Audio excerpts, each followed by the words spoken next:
let me know if you can see me okay. I should be live on Facebook and on YouTube. We shall see if that is the case.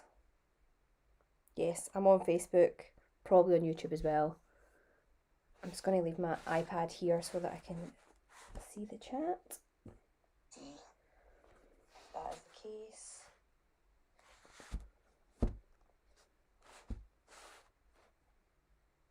Okay, there we go. Happy Saturday, how are we? Morning, Helen.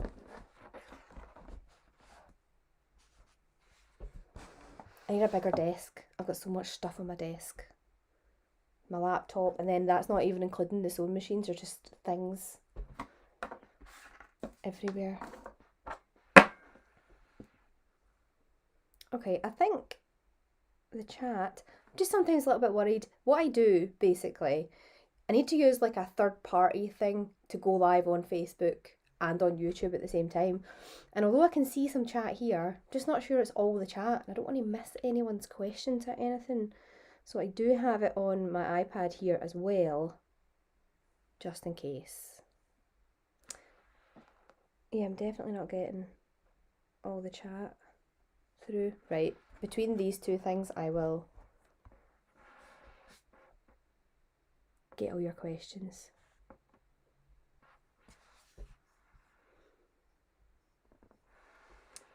So, for example, Helen Price, are you chatting on YouTube or Facebook?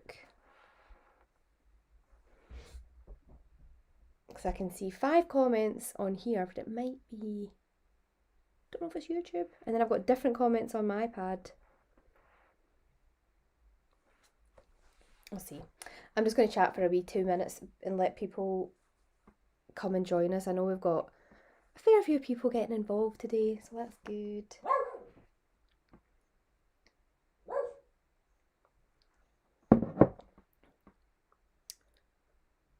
Okay, you guys are YouTube chat.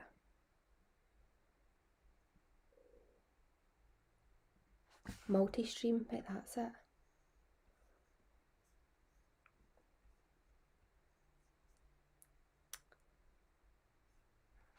Now I've got everyone's chat, Facebook and YouTube, I think.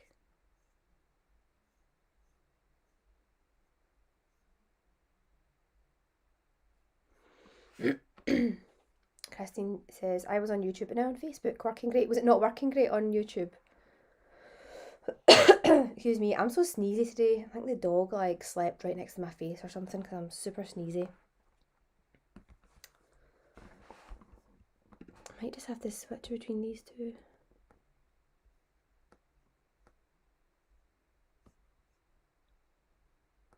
"37 viewers, that's perfect."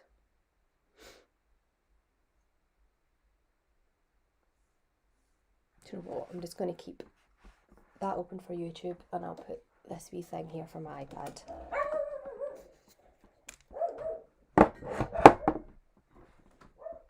And I'll make sure Steve gets the dog out of the hallway so she stops barking all the way through this. That would not be good. So are we all cut out? How many of us are sewing along with me today? I know that some folk are just watching. That's totally fine as well. Can I get this iPad out of the case? Right, okay.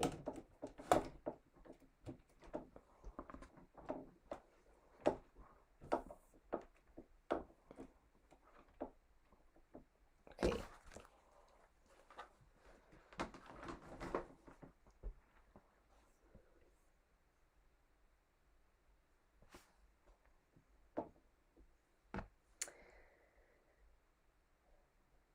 Okay, we've got a few sewn along. That's good. I think the last sew along that we did was the Ollie bomber, and there was quite a few people very quickly after I came off live who were like posting a photo like, here's me wearing my bomber jacket. So that was impressive. This wee coat doesn't take too long either, so it's not lined. There might be a hack online to line this coat. You probably could line it. I'm not lining it. I can't do a lined coat in 2 hours. That's not possible. But this is the fabric that I've gone for. I went for the rosy coloured boucle. It's so soft and lovely. It's got a tiny bit of give to it, but I'm not going to use a stretch stitch. I'm just going to use a normal stitch because coats are oversized, so you don't have to stretch into them, so the seams shouldn't ever really have to stretch. It's got a little bit of give. If you have the Italian sheep, I would probably want to use a stretch stitch because that's really quite stretchy. Even an overlocker for an Italian sheep, to be honest. Alison says, I was going to sew along, but I'm still at the cutting stage. That's fine. This will be available to watch back anyway, so don't worry at all. Yeah, I love this colour. This is one of we got about 4 different loads of fabric in. So I bought some fabric in, thought some people will buy a kit or 2. It all sold out. Then my supplier sold out of the fabrics. Then I got different fabric in. It all sold out. Then I got more fabric in again. It all sold out. And then this was one of the last bunches of fabric that I got in. So we've still got a little bit of this. We've got a navy. Is it a boucle? Can't remember. The Italian sheep and the boucle. I can't remember which is which. But we've got this colour, a navy colour, a grey, and a caramelly colour as well. That's all we've got left. Right, okay. I'm trying to keep up with both the chats here. So Facebook's on my iPad here and YouTube's here. Right, how many? 42 folk. Let's get started. Let's get stuck in. Right, I have printed instructions because I'm using my iPad, so I can't also look at the instructions on there. I'm going to follow the instructions as closely as possible. I'll try not go off piece too much. I have already made one of these. It's behind me. It needs pressed. It's a different fabric. That was out of you know when you've got a fabric in your stash for like 5 years and you keep thinking, I need to use that for something. So that's like I think it's a wool mix. It feels like a wool mix. It might even be a pure wool. I think I got it in Fabric Bazaar years ago actually. I don't know what I planned to, but I had quite a lot of it, so that's what I made that out of. And it was a really quick sew. And so I've done it before, know what I'm doing. This is not a blind test for me. I'm going to pull all these bits out.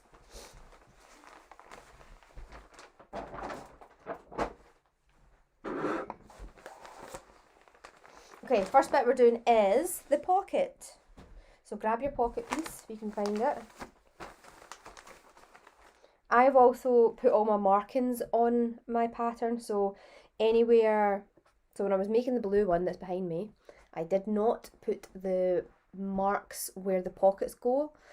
I don't know why I do this to myself. I do it all the time where I put the bare minimum of marks on. I always put my notches on, and then I'll be like, there's sometimes like little notches that are pivot points on collars and things, and I think I can figure that out, and I can actually figure those ones out without having to mark them in. But see, pocket placement, unless it's a pocket on one side that isn't in the same place in the other, you need to mark them in. And when I was doing the blue one, I did not mark them in, which meant I took all the pattern pieces off and then just had to pin the pattern pieces back on and put these marks back in. So I have marked it in on this fabric. Any of the coat fabric, not that easy to actually mark. The only way I found to mark, this is a felt tip friction marker, so it actually, you can kind of sit it on the fabric and the ink bleeds into the fabric a wee bit. I'm hoping they're still there, obviously they will be because they're heat erasable. That's the best way to mark this kind of fabric, I think, and then when you iron it, it disappears. Be careful ironing this stuff as well. I think for the Italian sheep, I'm trying to think if we've got any fabric that I would iron. Probably not. If you do, the book will tell us to press at points, but if we do have to press anything, test out on a scrap bit first in case. I've just got a feeling some of these fabrics might be melty, so we need to be careful. Right, pocket piece, where are you? Okay, well, there is the paper bit.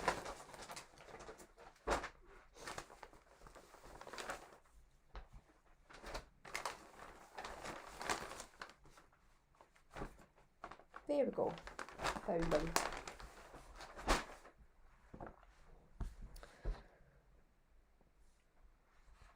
Moira says, I made the button-up dress needle cord, which was a similar colour. Yes, you did. That was lovely. It is just quite a, it's quite a chilled out goes with anything colour, which I thought, you kind of need a coat to go with anything, don't you? I've got some wacky coats, and the annoying thing is, which I do have yellow jeans, just looks a bit zany with a leopard print coat. So this, maybe not with yellow jeans, but you could wear fancy jeans. I've got cool leopard print leggings as well that I could definitely wear this with. So that is cool. Nikki says, I'm still cutting out, but will hopefully be sewing soon. I'm sure you'll catch up, Nikki. You're a whiz. Karen, I can't chat on YouTube, only Facebook, also just listen. Cool. Right, first bit.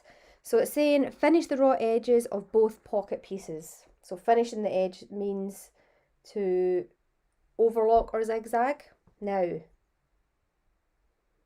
this fabric is not going to fray. So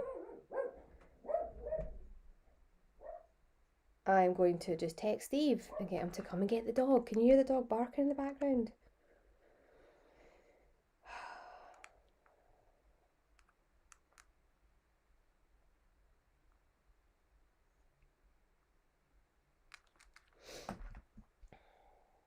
Yeah, I'm not going to finish these edges because it's an unnecessary step.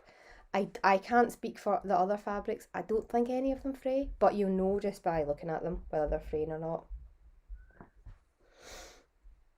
And then it says, turn the long edge of one pocket E to the wrong side, 15mm in. Right, okay. Now, this isn't going to iron. None of the fabrics are going to press into a nice crisp edge. So I'm going to fold this edge in and I'm going to pin it, and then I'm going to stitch it down. What do they actually tell us to do? They say to baste the edges in place. What did I do in my blue one? Yeah, I definitely stitched those first before I stitched them onto the jacket.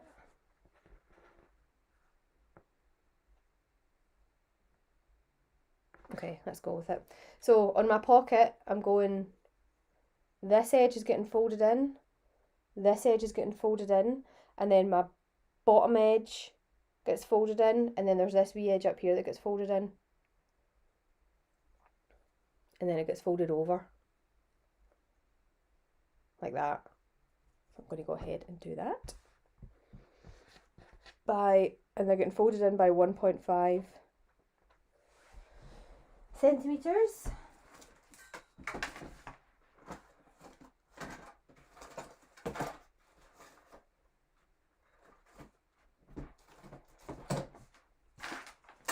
My wee trusty Sewn gauge is good for this.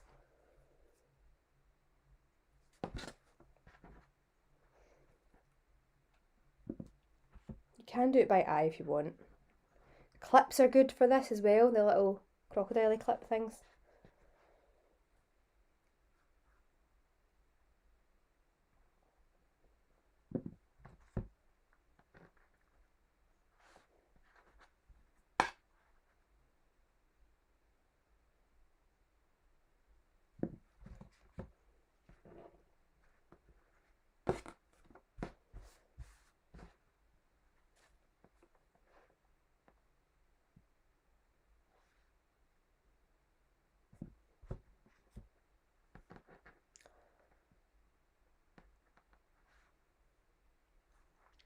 Jill says, love your fabric, mine is black grey, a bit boring compared. Do you know what? See these coats, they're actually so quick to run up. That run up one that's going to go with everything, which is, I nearly went for navy actually. And then if you're feeling crazy, you can always do another one that's a different colour. I found this year, normally I buy a coat at some point in winter. I've bought no clothes really this year because other than to go on holiday, because I did get to go on holiday, I've not been outside. Like Steve was like, I think I'd like a nice nice new coat for my Christmas, and I was like, you're not going to be wearing it, so what was the point? Just wear the one you had last year. But making one is better.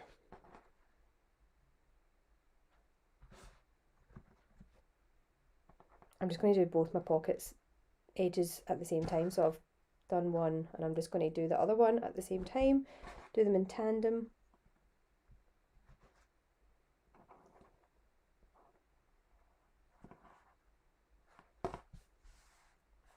Shona, the pattern is the Jill Coatigan by Seamwork.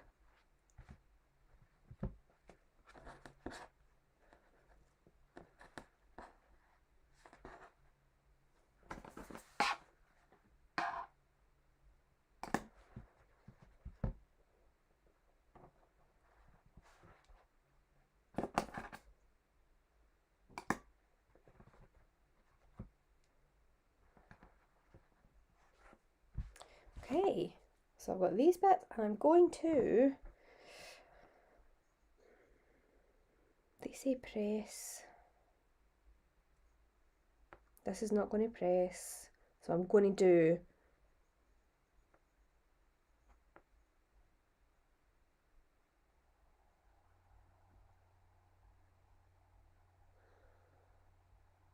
they're giving you an option to hand baste. I'm sorry, life's too short for that. I'm going to do a really long stitch to baste all these edges in, well, these two side edges in, and then I will unpick them once they're on the coat. That's what I'm going to do.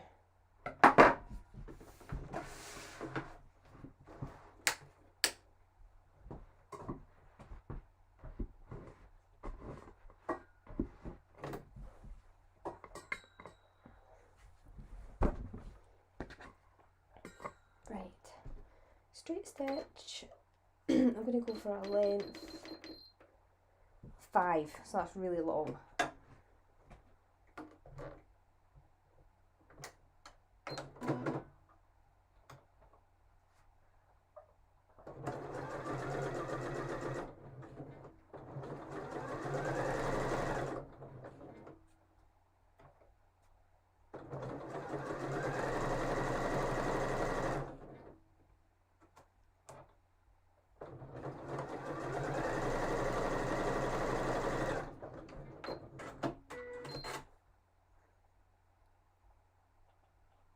Okay, so that's worked well.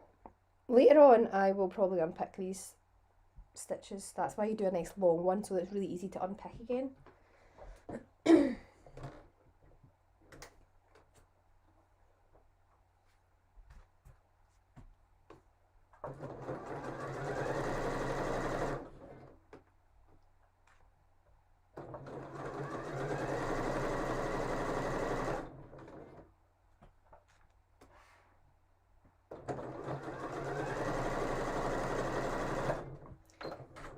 During the week we had some people asking about whether they should be using a walking foot or any special needle or anything for this fabric. It's going through my machine like an absolute dream, so the answer is no. Okay, same on this one.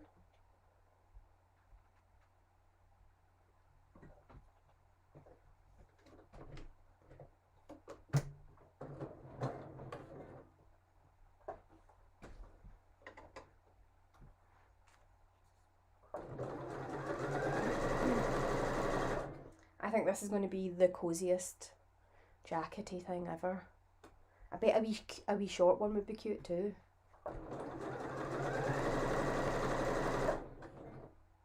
The fabric is just so cute.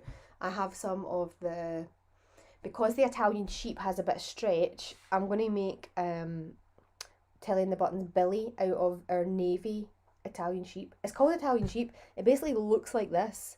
It's probably a little bit, the curly bits are a little bit more defined in the Italian sheep fabric. But why was I telling you that? Can't remember. Oh yeah, so you can use that. The Italian sheep is stretchy enough for you to use for patterns that require like jumpers and jumper dresses and things like that. So patterns that do require a bit of stretch. I'm very excited about that. So I've got about 3.5 meters of that fabric downstairs, and I did think it would make a really snuggly like throw for the couch as well. Not that I need any more throws for the couch, because all I do is like snuggle down there on with all my various throws, but I think it would be very cozy.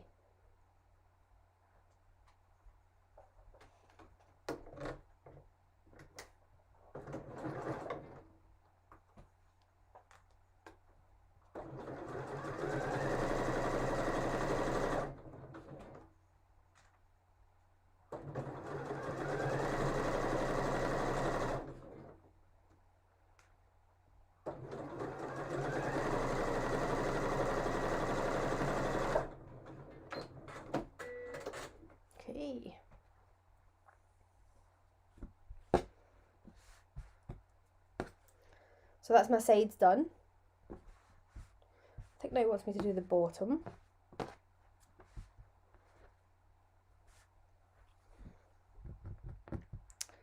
Two sides, that wee weird edge at the top. Ah, yeah, bottom now. So I'm just going to fold this bottom edge in and do the same.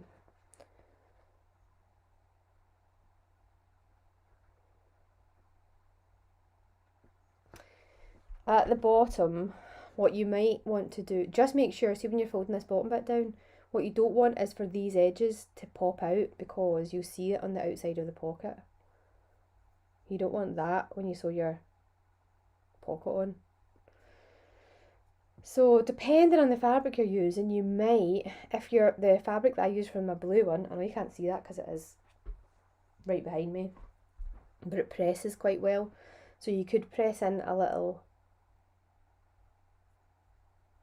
don't know if this fabric's going to let me do it, but you could do a little mitered corner like that, or just make sure that you squash it in a wee bit so that it's not visible on the outside.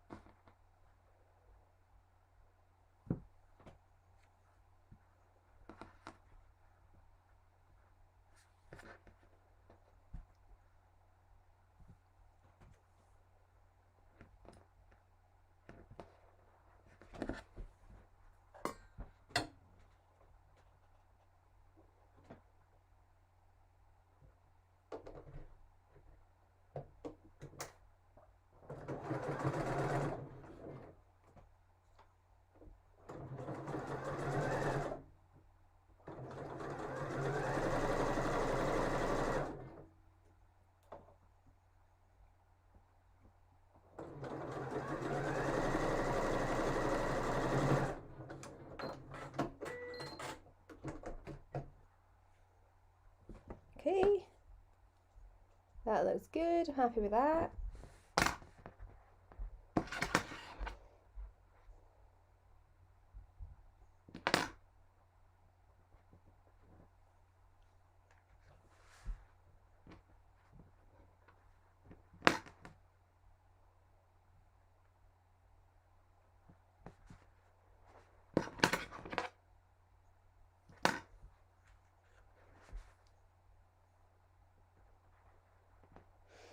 The chat has stopped. I guess that's because everyone's sewing along, right? Either that or I'm offline. No, I'm not offline, I can see me there.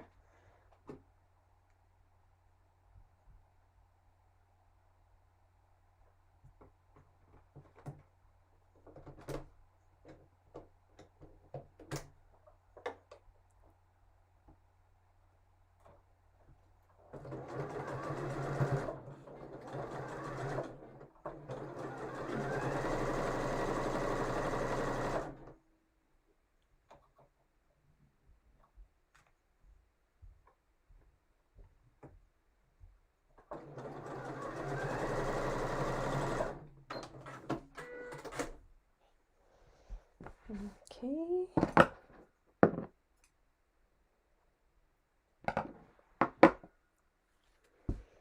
Okay, these are behaving themselves better than I thought they would, so that is good.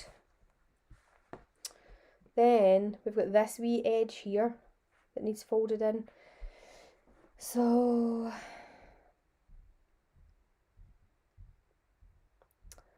top short edge of the pocket in. So this one gets turned in 10 millimeters. So just a centimetre for this one, not 1.5. It's a wee fiddly one.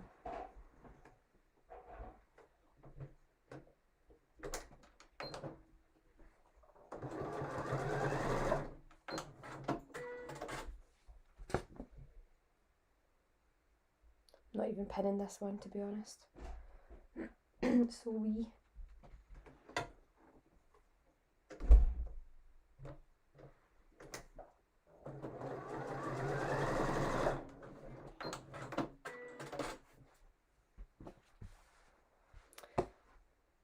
Okay. So then we're folding the top edge down. So this top edge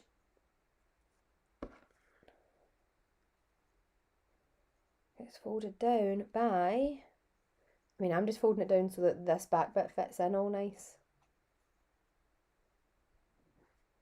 But I'll measure this and see what that looks like.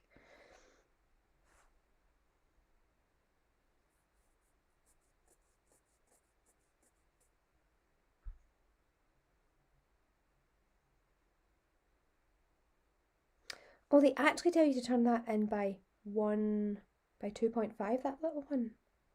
This wee one. I'm not turning that in by 2.5. I've just done that by 1 centimetre. Okay, so I'm going to fold this in until it fits. It doesn't actually tell you. It just says base the folded edge of the pocket E in place. Turn the top angled edge. Oh no, this is it. Right, okay. Till it's Saturday and my brain is like in a box. So now this top edge gets turned down by 2.5, which is roughly, make sure it's straight. So 2.5.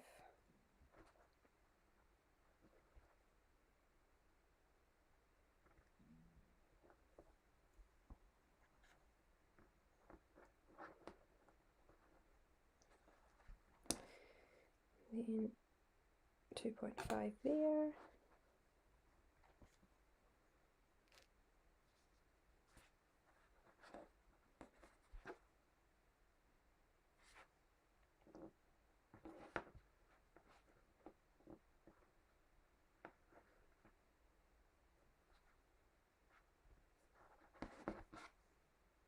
So on the inside it'll look like that.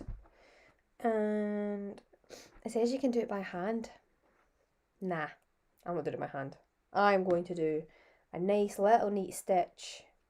If you want to do it by hand, by all means. These can get put in last, so see if you're like, I actually do want to do them by hand, then you can. You can do them after they can get stitched on when the coat is finished. So you don't have to get left behind if you do want to hand stitch these. I'm just going to do a stitch, or a row of top stitching. So I'm going to put my stitch back to probably a length of 3, and I'm going to do a wee row of top stitching along that pocket because the stitching on this fabric looks absolutely fine. So 3, there we go.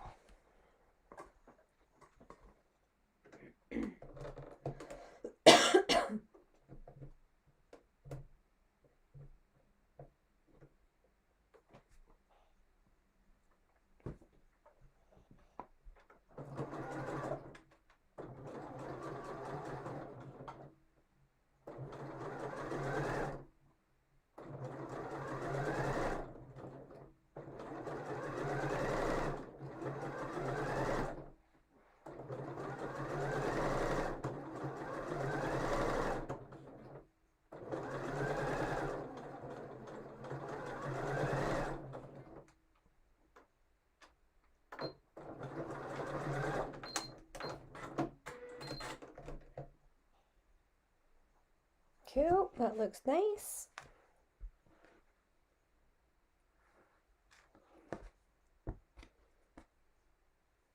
There's my wee pocket. Same another one.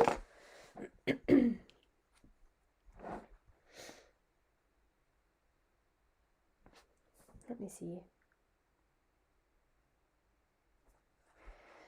Flora, I do have on actual classes I have an overhead camera, but see on this I can't switch between two. It's too much of a hassle. But that's why I hold everything up. So this isn't a class as such, it's more of a sew along, so you guys have the instructions in front of you, so you should be able to see. I would have these on a computer or on an iPad as well to follow. If it was a class, then we absolutely always have close-up cameras and overhead cameras. But for sew-alongs, it's more of a get a cup of tea, jump on, I'll help you if you get stuck type event.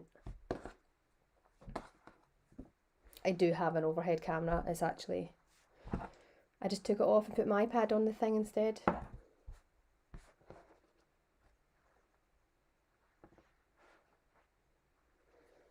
So I'm just going to fold this wee edge down by 2.5, so this is my other pocket.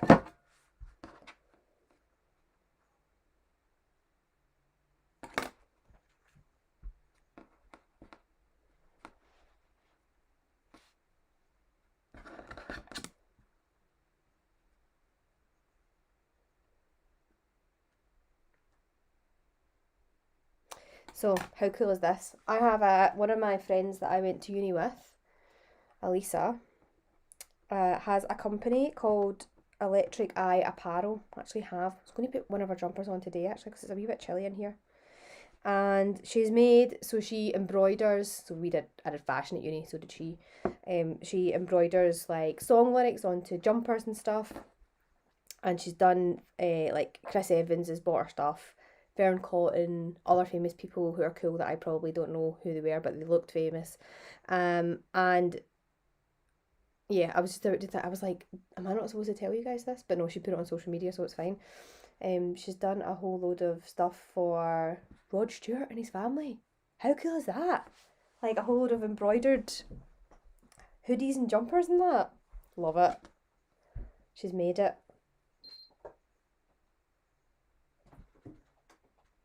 Love a bit of Rod Stewart. Okay, I'm just top stitching this second pocket.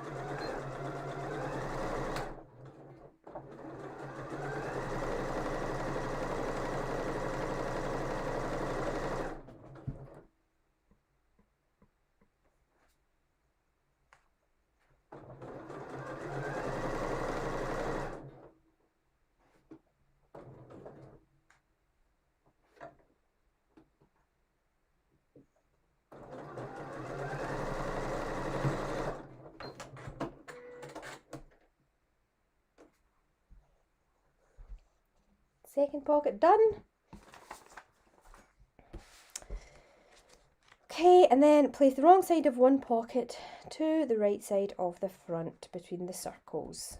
Okay, so now you might need a bit of space to lay your two front pieces out. Piece A, which I'm going to find. Nikki, finally ready to sew. You'll be able to catch up, no bother.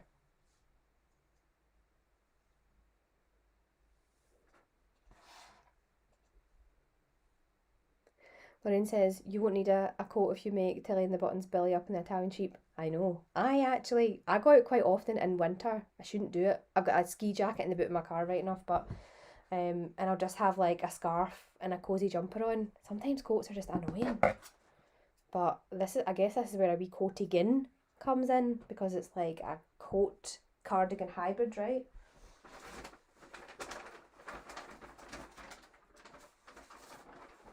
Okay, so piece A.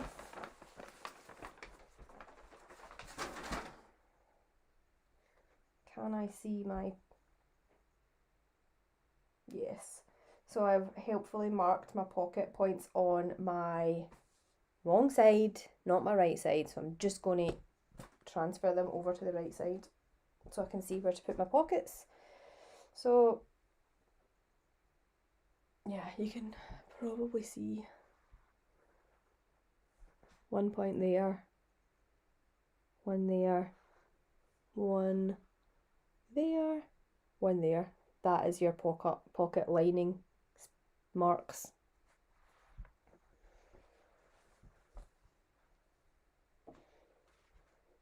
I'm actually just going to stick a pin through to the front so I can see them. I think that's the best idea.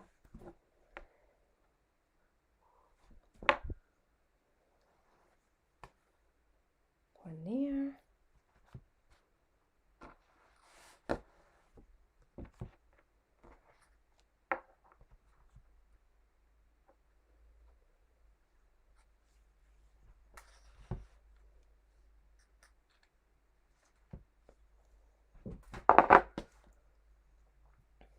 Okay, so I'm just going to line up the corners of my pocket. I'm going to pin this on, then I'll hold it up and show you. Line up my corners with my dots that are on my pattern and my fabric here.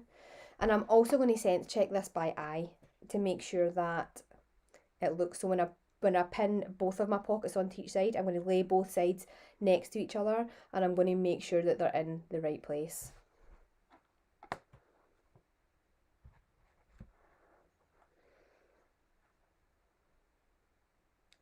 That there, that there.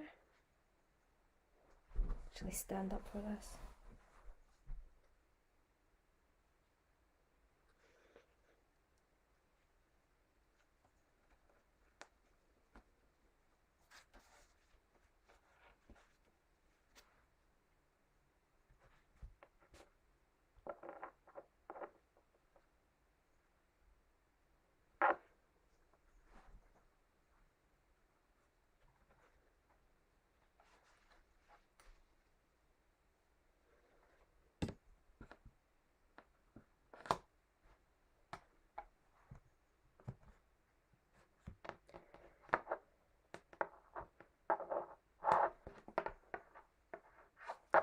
Okay, one on.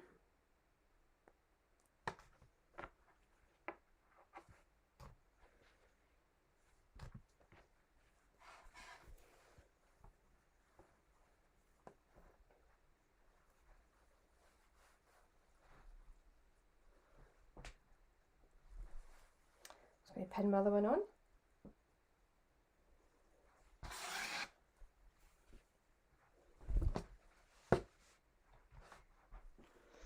Has anyone done what I normally do and not put these marks in? You'll probably be scrabbling about now with the pattern. Marking them all in.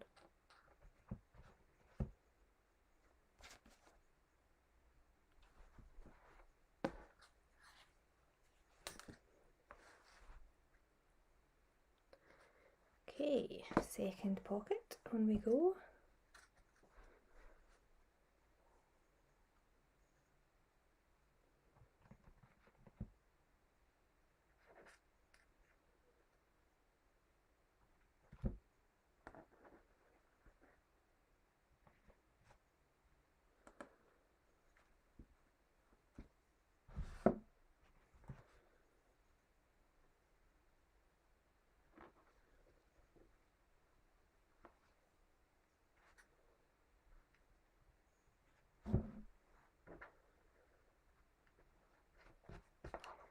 Okay,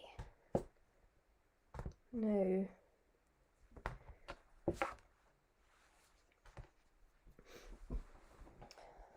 got my other pocket on. I'm just going to lay these down. I'm actually going to put them on the floor, I think, and I'm going to look at them and make sure that they look like they're in the same place and they're symmetrical, because otherwise you're really going to notice these right on the front of your coat.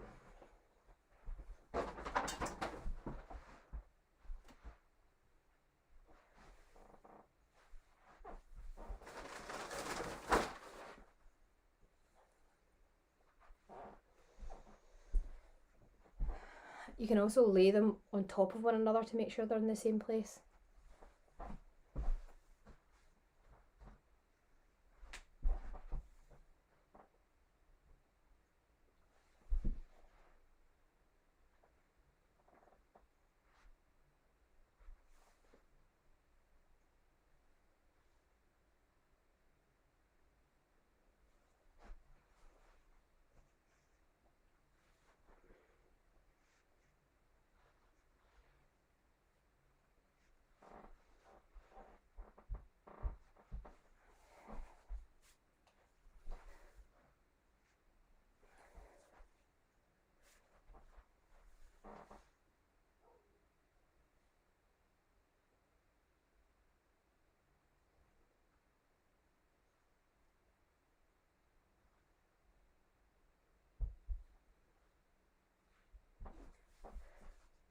Okay, I'm happy with that. These look good.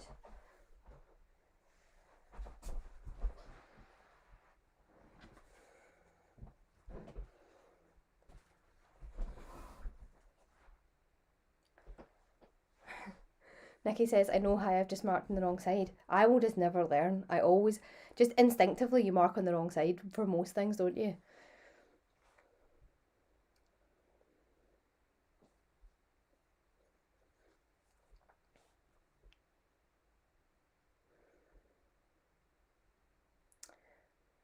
Amy says, feels like there's too much fabric when I fold the top pocket over. What fabric have you got?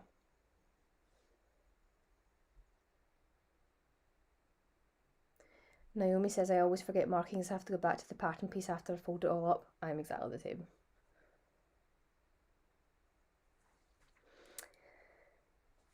Right, let's stitch these on.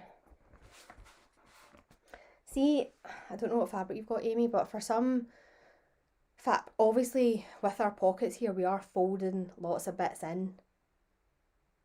And then on the top bit, you've got edges that are folded in. So you've got 4 layers on top of one another, really.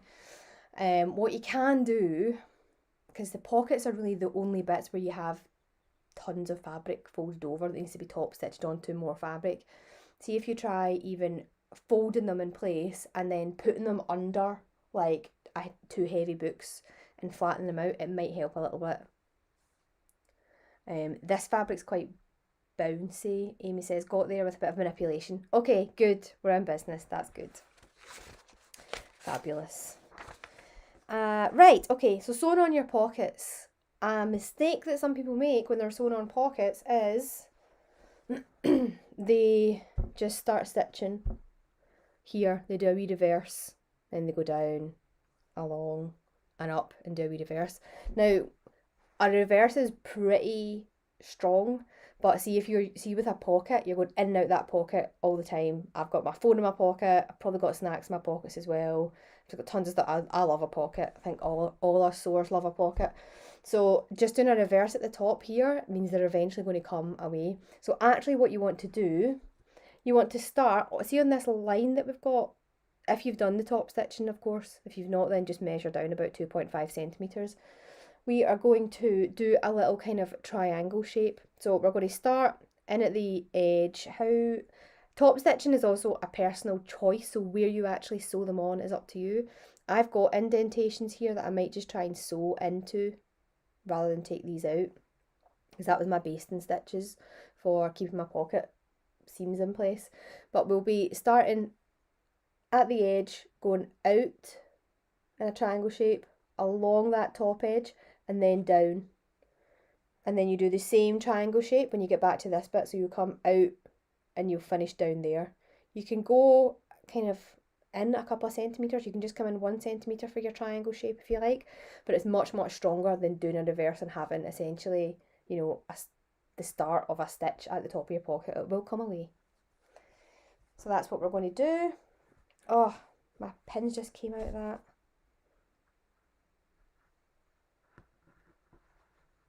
Let me just make sure that's in the right place again.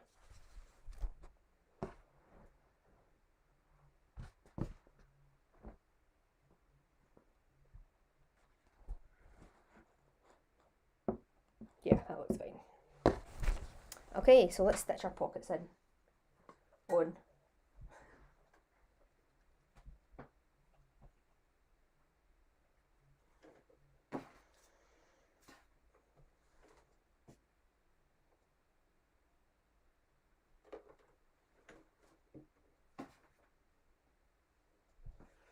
I'm going to measure where I start actually, so it doesn't look odd.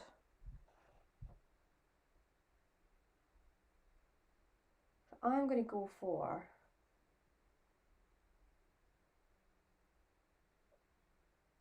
the bottom bit of my triangle. I'm going to go for 3 centimetres down from the top. That's where I'm going to start. Does this make sense, what I'm saying? Do you want me to draw a diagram? There is actually a very small diagram on there, but it's not. In fact, no, they're not. They're doing... they're not doing a triangle, but I would never do a pocket like that, it will come out. I'm going to draw a diagram.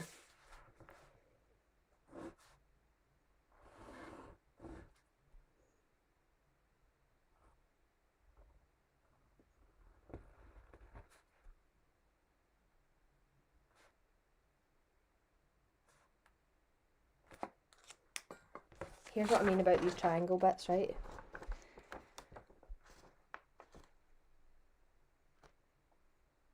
So I'm starting in the bottom of that triangle there.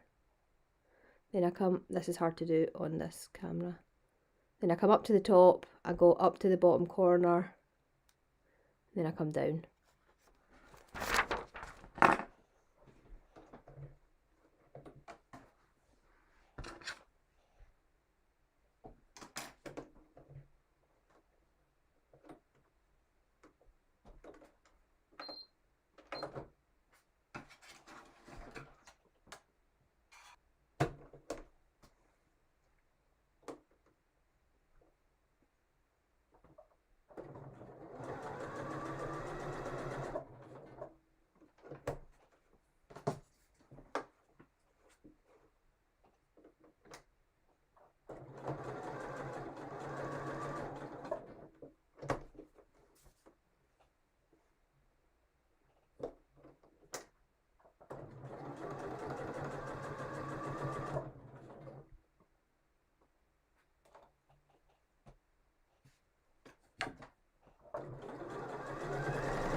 I'm actually stitching about 5mm in from my edge. So I've got the edge of my foot against the edge of my pocket.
Try and make your wee triangles as symmetrical as possible, because you might notice it. This fabric actually is quite forgiving, you can't really see what's going on, but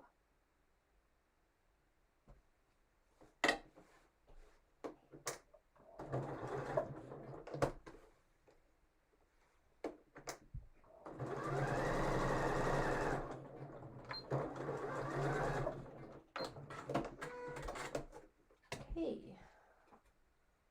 One pocket on.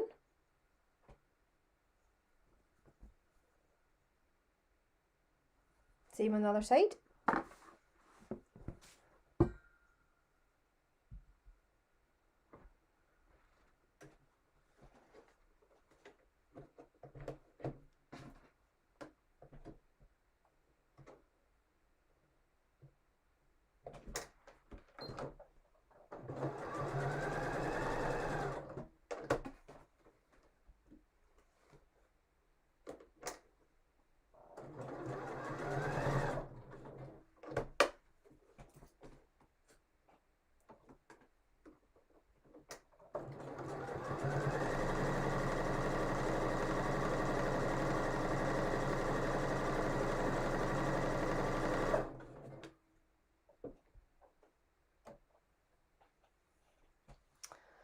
Cushion.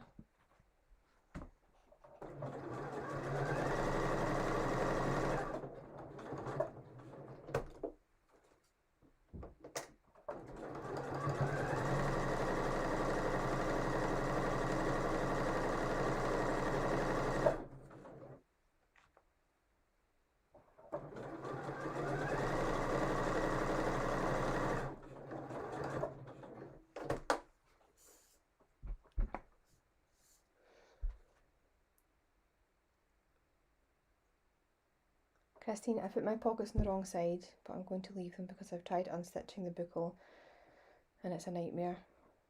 Well, so you've put the pockets on the inside rather than the outside of the fabric. Could just be inside pockets for secret things.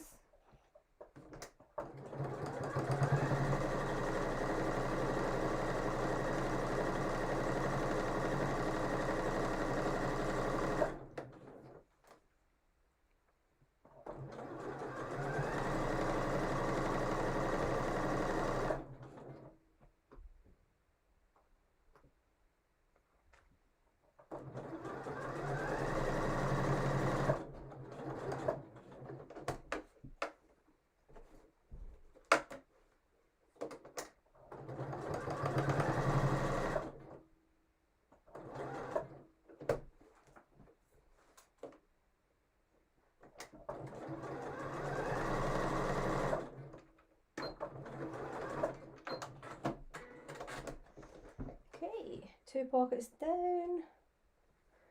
I will need to unpick the basting stitches that I did in them, I think. That's okay. Alright. Pockets are done.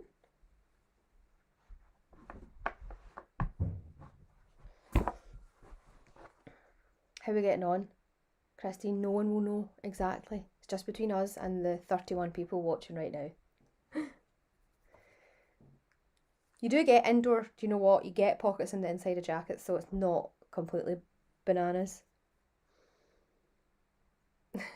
Ellie says, fabric is so bouncy, I started sewing without my foot down because I couldn't tell it was up. Yeah, it's quite chunky, isn't it? Right, let's see, where are we now? Okay, we've done that. We are on to the next page. So it says stay stitch front and assemble the facing. Okay, I normally say don't stay stitch because I think it's a waste of time. This fabric's quite stretchy, so I actually am going to stay stitch. Now stay stitching is just your bog standard straight stitch. My straight stitch that I'm using today is a stitch length 3. And you stitch through only one layer of fabric and it stops any kind of curvy edges or any edges that have been cut on the bias of the fabric because they're like, that's your selvage and they've been cut perhaps at that kind of angle on the fabric. It stops them skewing out of shape and makes them easier to stitch onto another piece. So I think I would do the stay stitching, so I'm just going to do that quickly. The edges that we're stay stitching, so we're still on this piece that we stitched the pocket onto, and we're stay stitching this top edge here, that. Do it within the seam allowance. The seam allowance on this pattern is 1.5. So even if you're in like a centimetre, that's perfect.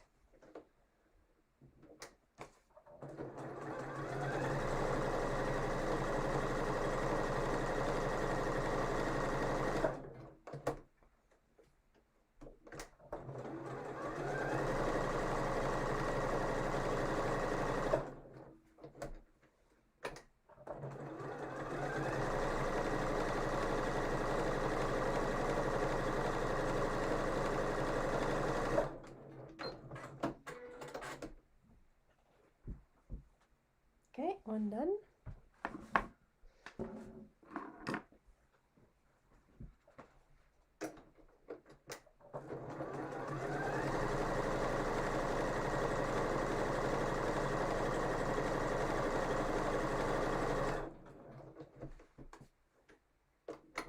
Is anyone braving the shops today?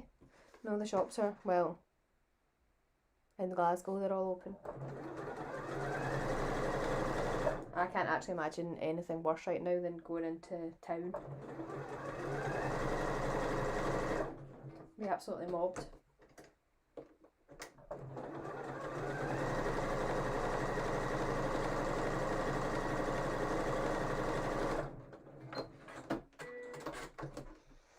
Okay, that's them done. Just stops them stretching. And then it says straight sides together, notch line match 2 front A pieces together at the centre back. So these 2 pieces we're still working with.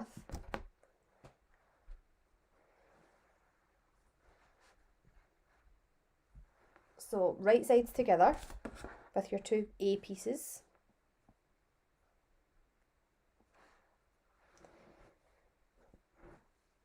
And we're stitching this bit here. So your seam allowance is 1.5, so we straight stitch along just that back edge, we're not coming down here.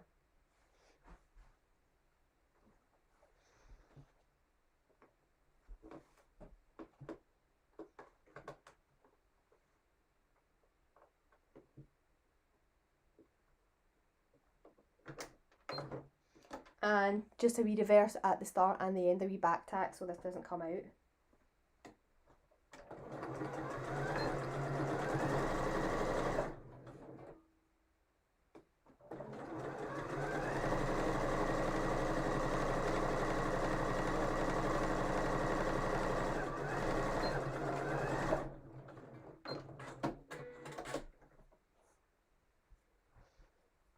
Okay.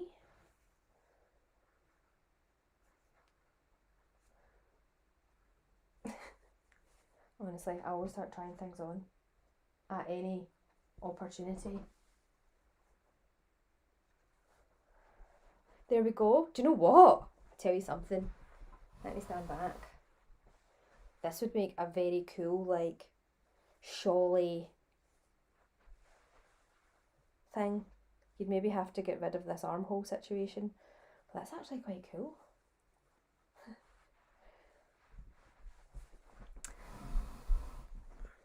Oh, this is going to be cozy. I'm really excited about wearing this. I will probably wear this later. Okay, next step.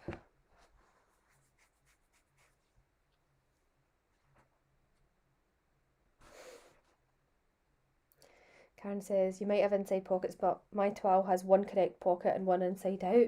Just call it a design feature, Karen, it's all good.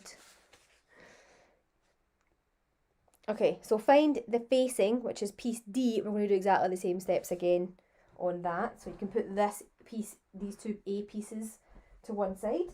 Find D.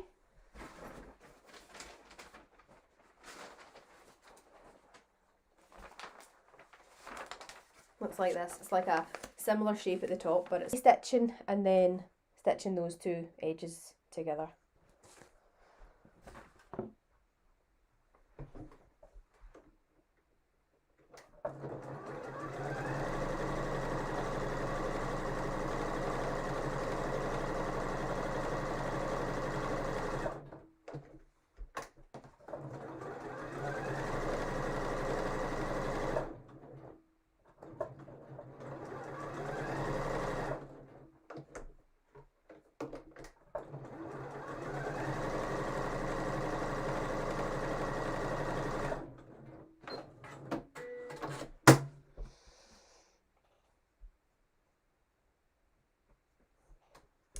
And then same on the other piece.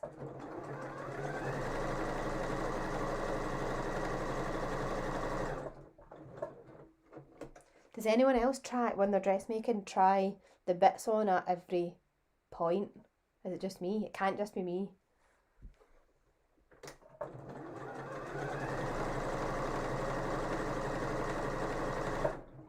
I've talked about this before, how I do it all the time whenever I'm dressmaking. I just get so excited about something coming together that I try all the bits on.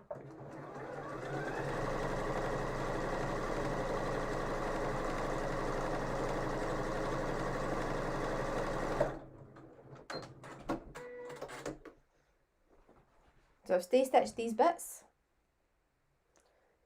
and then I'm doing the same again, right sides together. I'm going to be stitching along this bit here with a 1.5 centimetre seam allowance. You can pin it if you want.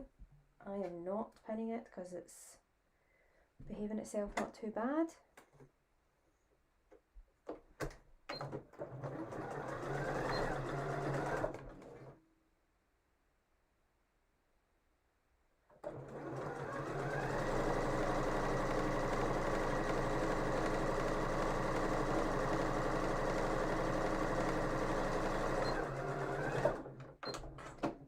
You know, another good reason to try the bits on as you go actually is You get to sense check whether you're stitching the right bits together, because I know by putting that on the way I did that that's sitting right, that that's where the neckline's supposed to be, that I've not awkwardly stitched any bits together that I shouldn't have stitched together. So there is actually a purpose to it as well. Okay.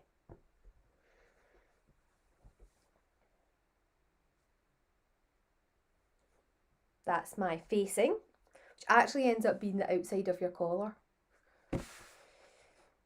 And it says, finish the raw outer edge of the facing with a zigzag or a serged edge. Now, if your fabric is fraying, I should have checked all the fabrics so I knew. I know that some of you have bought fabrics from elsewhere. I know that a lot of you have bought kits from us though. This stuff, if you've got the boucle stuff, mine isn't fraying. It's a knitted fabric, so just like the way a jersey doesn't fray. There's fibres coming off it bloody everywhere, don't get me wrong. Got bits of fluff all over the place. I'm probably breathing it all in, but it's not going to fray. So you can still zigzag it. For me, I think it's just going to add too much bulk, so I'm not going to bother.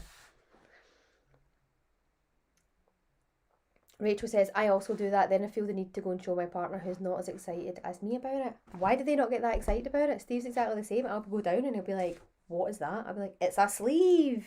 He's not interested, so I feel your pain there as well. I'm glad it's not just me. Okay, so we've done that page.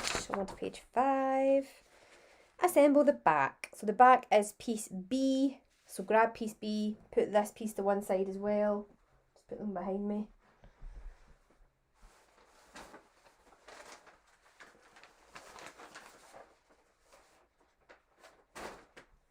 Piece B looks like this. It's got a little step here where the vent is in the back. And we're going right sides together, notches aligned, 2 back pieces, centre back seam. Okay. So right sides together.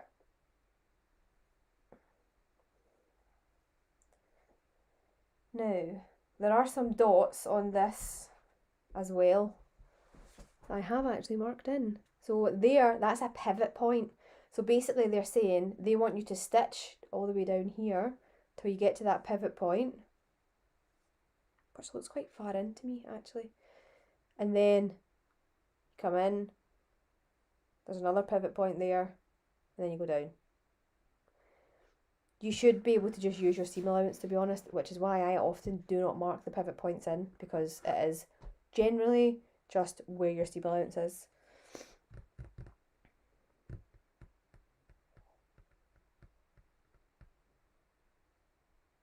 Yeah, let's do this bit.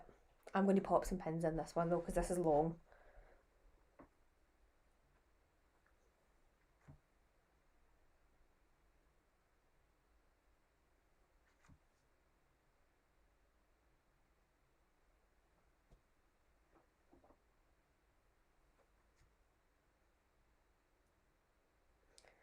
So those of you who are sewing along with me, are you keeping up okay? You doing all right? Everything making sense so far?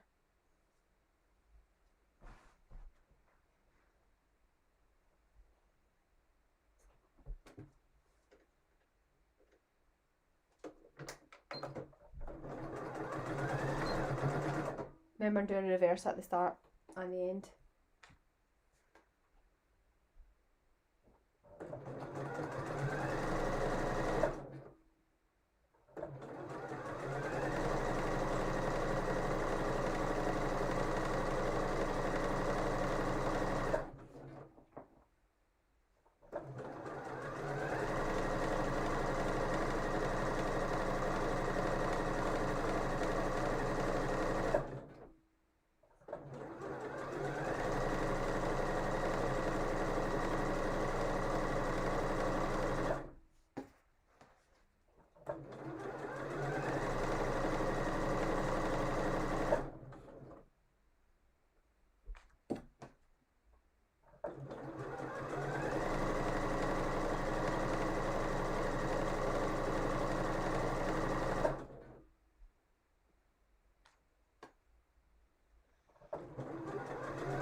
Moira says I was, but I've sewn 2 A pieces together wrong and now I'm unpicking.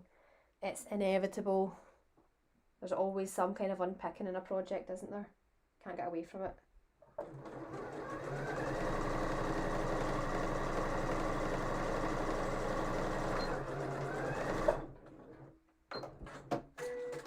Oh, I can't forget these. These, I mean, again, I buy stuff because I want it and then happen to get wholesale stuff and put it on the website as well, but we got these little labels in this week. This one says, made with love and swear words. So I'm going to sew this into my jacket, even though you know that I wasn't swearing, but maybe I was only not swearing because I was live. This is actually not too difficult a pattern either. But I like these little labels. They're good for jackets. I mean, you're unlikely to put a jacket on the wrong way around, back to front. But see, for like leggings and trousers and all that, I've got gym leggings and I struggle so much to know what's the back and the front, so labels come in very handy. Right, now what we're doing is we're snipping.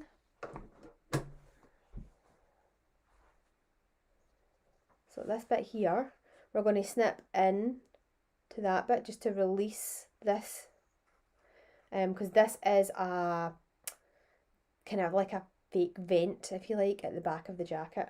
So we're going to snip in to release that. And does it want to snip in anywhere else? Don't think so. No, just there. So don't go, I'm going to go right into the corner, but I'm not going to go past those stitches because then you'll end up with a hole. So don't do that. But I have gone really close.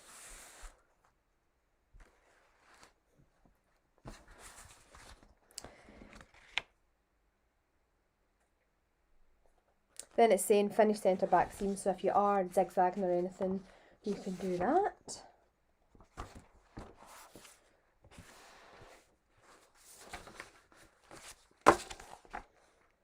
Okay, press the kick pleat to the right hand side along the centre back seam. This fabric is not going to press, so I'm not going to do it.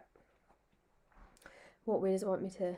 Right hand side. Okay, so as I'm wearing it? No, as it's looking at me.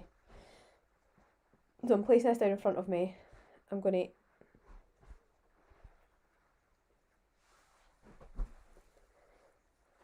to push this to that way. Do this on a table so that it's nice and flat. That's supposed to be open, and then this bit is supposed to go over to that side, and then we stitch from there to there.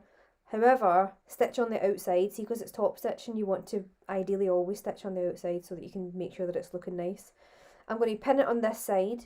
I'm going to flip it over. Then I'm going to pin again on the other side. Then take this pin out so that I can take the pin out when I sew in the front. I'll show you what I mean. But I'm going to pin this first, nice and flat.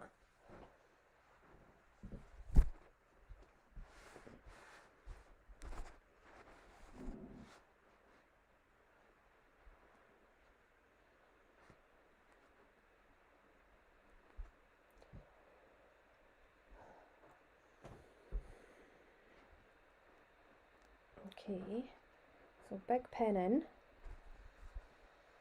So I've put a big pin in my wrong side, then I'm turning over to my right side so that I can have a look and see how we're doing. I'm going to put another pin in my right side, exactly where that pin is. So now I've got a pin in my right side, you can see the wee yellow head of it. I'm going to take my back pin out, otherwise it's going to get caught in the machine. And then I'm going to do a little diagonal line from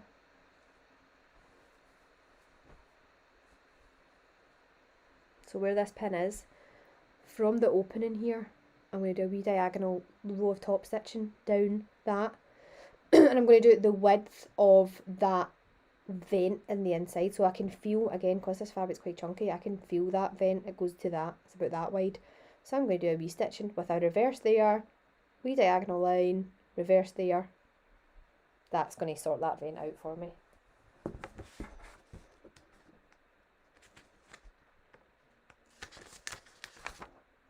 Okay.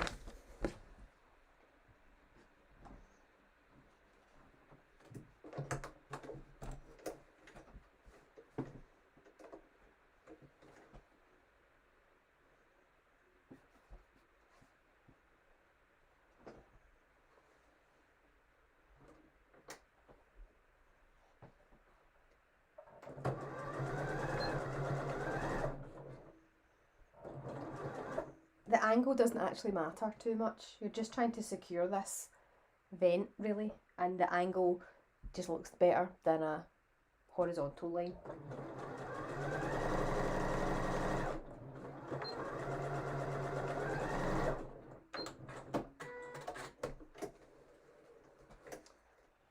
That looks nice.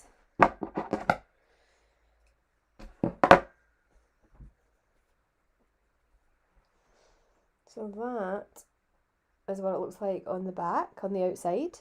Nice and neat. On the inside, this is what it looks like. Like that. So that's just securing that wee bit. I'm happy with that. That's nice and neat. Next page, we are absolutely careering through this. Perfect. I think we'll finish on time. Right. So we're getting back to piece A. I remember this bit boggling my brain a little bit, so bear with me while I get back in the zone and figure out how to do it correctly. So we're grabbing piece A, which is the bit that's got the pockets sewn in it. It says, at the circle, clip through the seam allowance. No. Yeah, clip through the seam allowance too, but not through the stay stitching. All right. I'm going to just get this right back to looking exactly like the diagram. So I'm folding it back to right sides together. So I have stay stitching on this corner here. There's not very much of it. I'm just going to do a tiny wee snip to release this corner.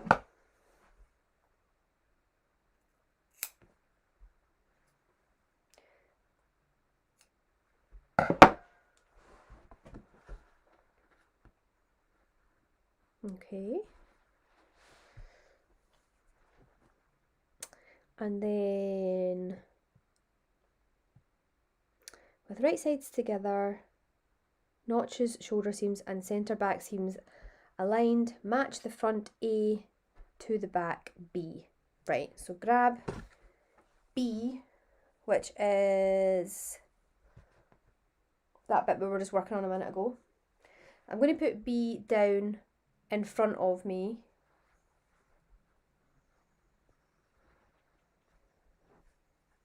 With the right side up, but I'm going to put this down in front of me like this. Let me just work this out properly and then I will show you exactly what I'm doing.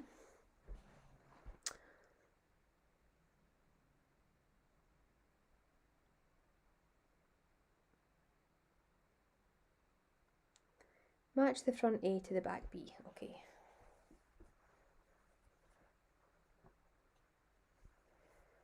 Now, when I'm working something like this out, what I often do, because this is like, there's a lot, see if you're making a jumper, it's like, yeah, well, you know where the sleeve goes, you know the front and the back shoulder seams go together, but when you're doing something like this, it's not as intuitive, so you have to kind of sometimes put your pieces together, pin them together, turn it out and be like, is that right? So that's what I'm going to do.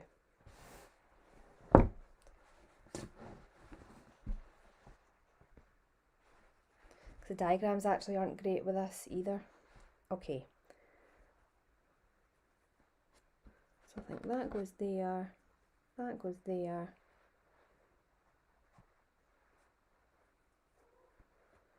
That goes there. Okay.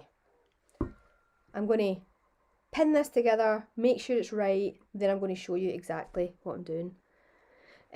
Moira, what do they mean by finish the centre back seam? They mean overlock or zigzag. If your fabric is not fraying, you don't have to bother.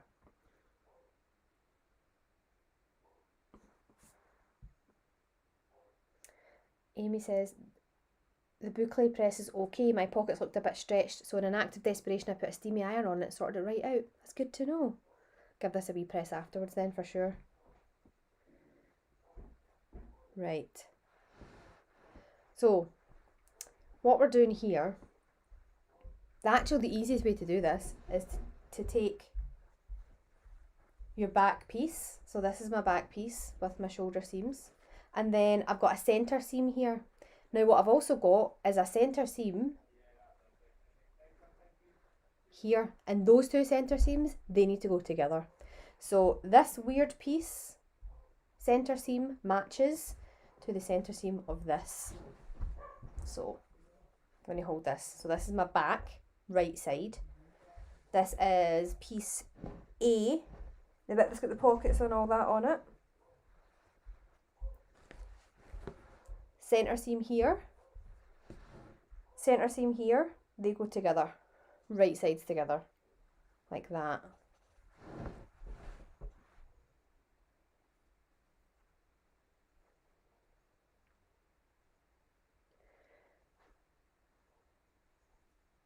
And then we've got two notches on the neckline here. Match that notch. I'm just going to pin this as we go, actually. So, pin in there. I'm going to put a pin in my centre back seams here.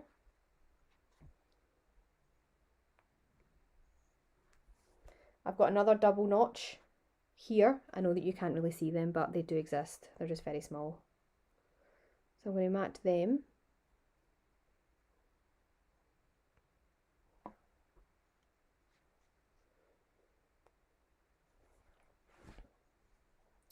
And then this is the tricky bit that they're talking about. So they wanted us to snip this bit so that we can fit these two bits together. It takes a bit of manipulation.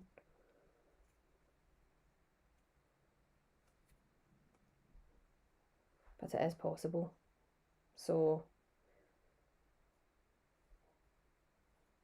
you've got two pieces that really don't want to go together here, but you have to force them together. So this bit here that sticks up has to attach to your shoulder seam.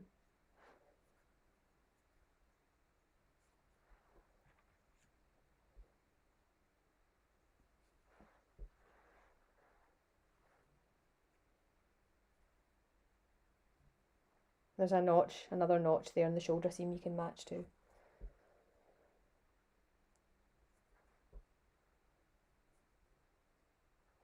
And what there is on here, so on the back, there is a point that matches up with a point on your A piece. So there's two little circles that match up.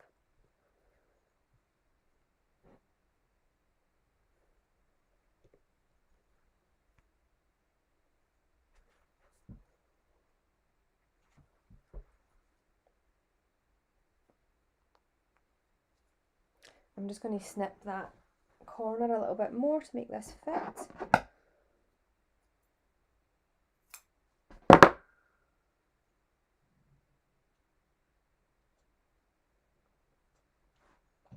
If you can't get this to fit, you're going to need to snip a wee bit more.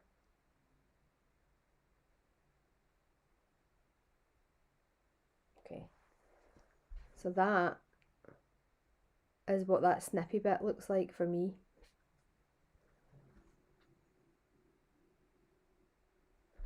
Tell me if this is making sense.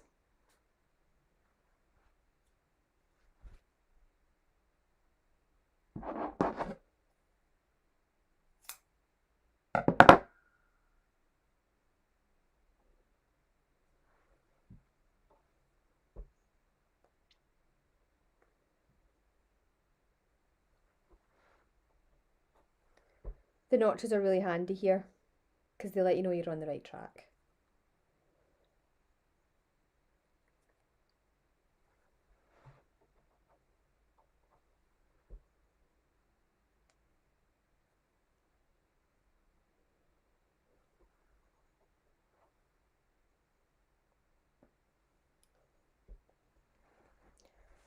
Right, so that's what you end up with.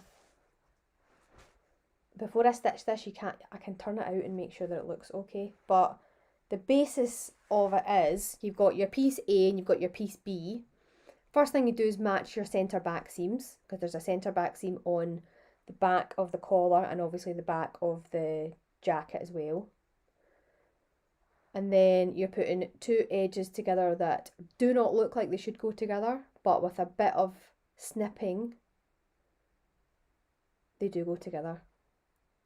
Okay, Aileen's confused, so Naomi, I'm going to have to snip into my stay stitching.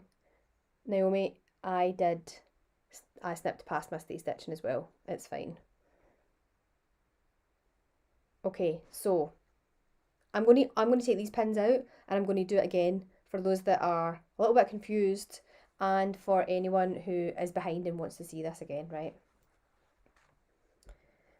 So a couple of ways you can think it. See, when you're doing something like this, and particularly if the instructions aren't making sense, you need to start thinking about, right, if I always say this to people actually, because you probably could work it out, but sometimes someone else's instructions actually make it more difficult when your logical brain, when let to run, when you're allowed to let it run free, would work this out. So if I'm stuck at something, what I do is I think, right, I know that the back piece, which is piece B, has a centre seam down the back. I know that it's going to sit, it comes up to my shoulders. I know that there's a small neckline in the back there. And I know from jackets that you've got in the cupboard that that is going to attach to the collar. I know that it's going to attach to the underside of the collar, right? Which is what this piece A is, right? So the way I had this on earlier, let me show you.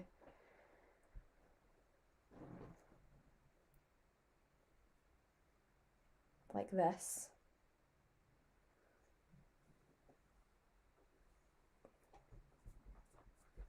Hold on.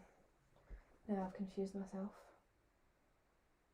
Okay, so see if you hold this piece up. This is piece, I keep talking about, this is piece A. So piece A is down the front of your coat, and it is also the underside of your collar, right? So see if I put this on over my head and fold this back like that, that gives me, I've got my sleeve here, so that I know that's my side seam. I've got my shoulder seam here.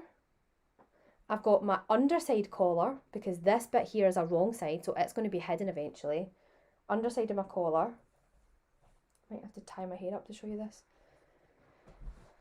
So I know where this piece goes, and now this piece might, if you try it on like this, it might make a bit more sense as to how we then attach it to the back. So without taking this off, if you think about, right, if I even put it on a mannequin, actually, you could totally put this on a mannequin. Let's do that. If you've got a mannequin, that is. Take this one off.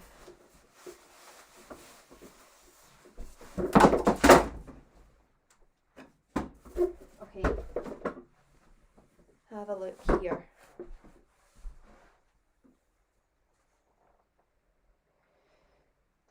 So this piece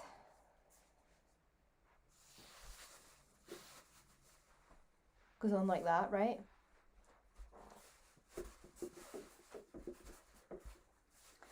So that looks like the front of a coat. I've got the underside of my collar there. I've got a shoulder seam here.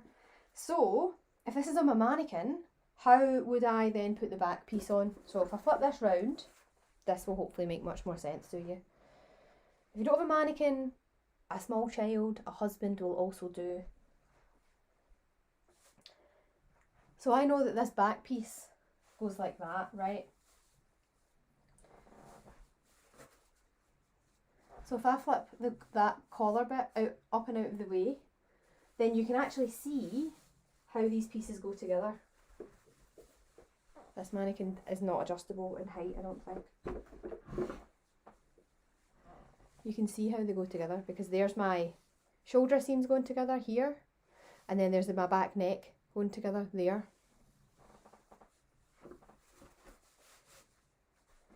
And if you're doing it this way, you could probably at this point, as long as you make sure the right sides together, stick in a couple of pins to keep them together. You would need to fold it over like that so that the right side's together. But there, I'm matching my centre back seam of both the pieces. And then it comes around the back neck. And then it really awkwardly has to change direction and do my shoulder seam. Does that make sense? Let me know.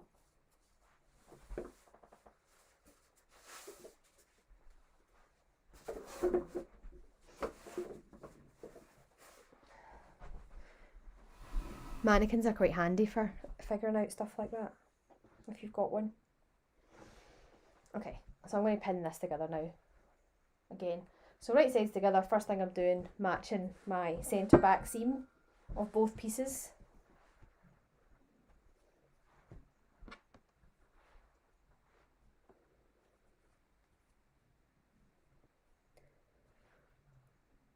Aileen, let me know if that makes sense to you now. The instructions aren't great. It's just, I guess it's hard. I don't mean that I'm not, you know, slagging seam work, because I don't know how I would do it in 2D illustrations. Less confused. That is progress. Basically, piece A, piece B, match your side seams, your centre back seams, right sides together. Everything else will make sense from there on in. And match your notches as well. And you probably will have to snip past your stay stitching. If you want to do another row of stay stitching a bit further in, you can do. If this fabric was really super fray fabric, you would have to do that. Aileen's got it. Yes, that's amazing. Well done you.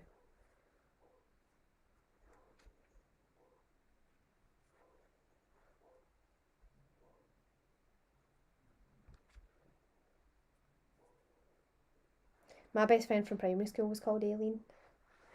Still doctor. Nice name.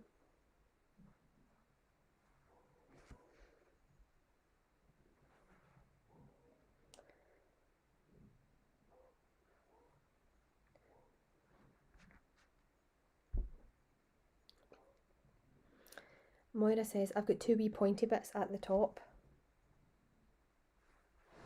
Is it these? Is it like this?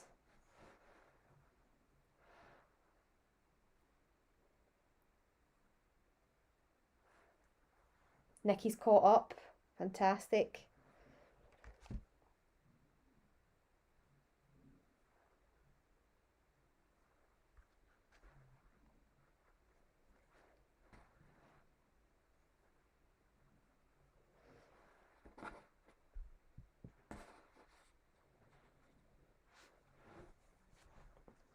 So this is what this looks like. And then stitch starting at one shoulder, pivot at the circle, sewing back neckline, pivot again at the second circle. Okay, we're just going to stitch this in then. That's fine if you got them, Moira, because they just become your seam in the inside. Don't worry about it, because we come stitching along here and then down. It's really hard to see when I'm looking at myself on there. Everything's all over the place. So yeah, we're just coming along to that wee point and then across. So this becomes in the inside. Don't worry about it. Okay, let's sew this in.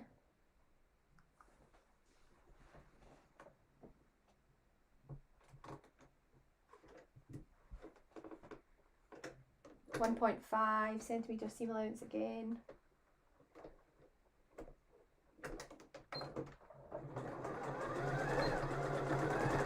And doing a wee reverse at the start, of course.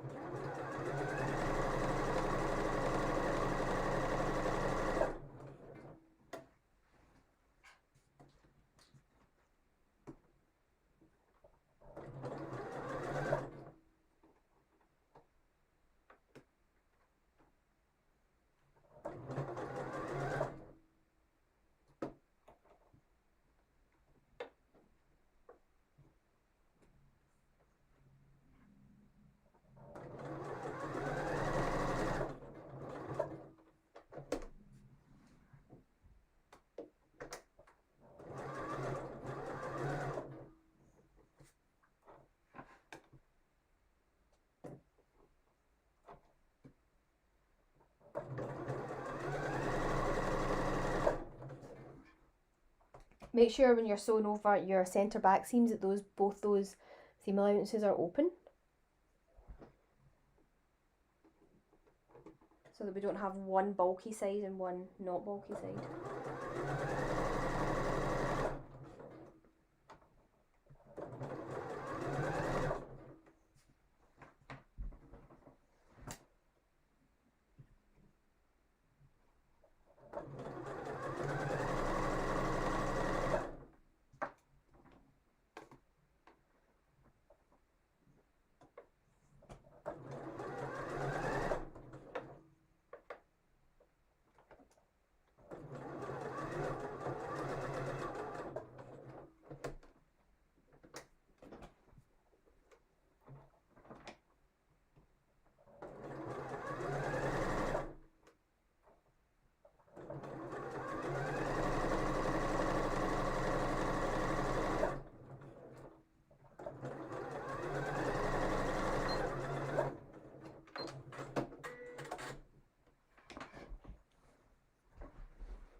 Let's have a wee look, see what we're dealing with here. At that pointy bit, you just have to pivot and change direction.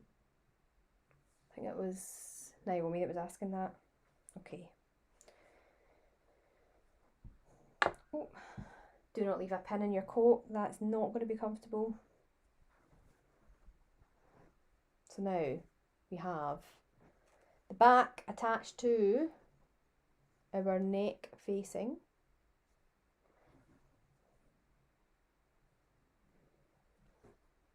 That's what it looks like on the inside. It's got these little sticky up bits, and that's fine.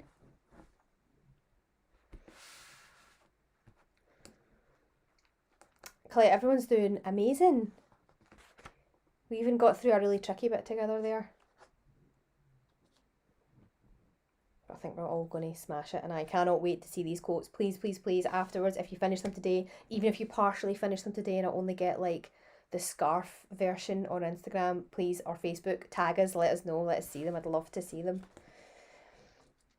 Okay, so now it says trim and grade seam allowance and finish them together. So finishing again is zigzagging or overlocking. I am not going to do it because this fabric is not fraying and it's all right. Then understitch along facing D, catching the seam allowances underneath. Right. So understitch along the facing means we want to, so grading is when you cut some of the seam allowance off. I'm going to cut my seam allowance down to 1 centimetre because it is actually, there's quite a lot here and it is not necessary. And then we are going to push the seam allowance towards the piece A. Is that right? Hold on. Let me work this out. Okay, so we've done 2. So then we're on to attach facing to the front. Okay, grab your piece D, then we're grabbing a whole other piece. Where's D? Here's D here.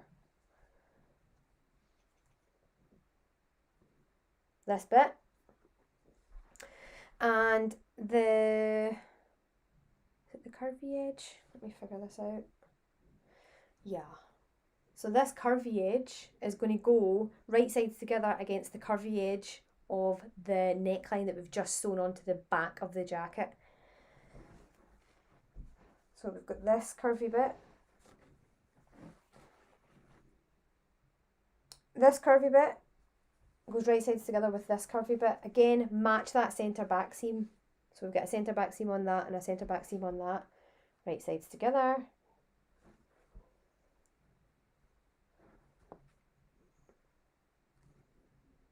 Like that. Is that making sense?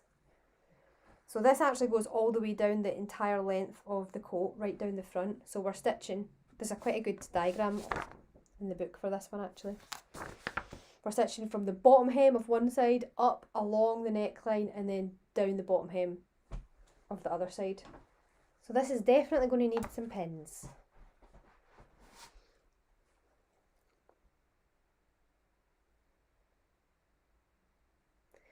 Yes, Ellie, I just missed the whole bit out. I just went ahead of myself. So we're definitely attaching D to A first.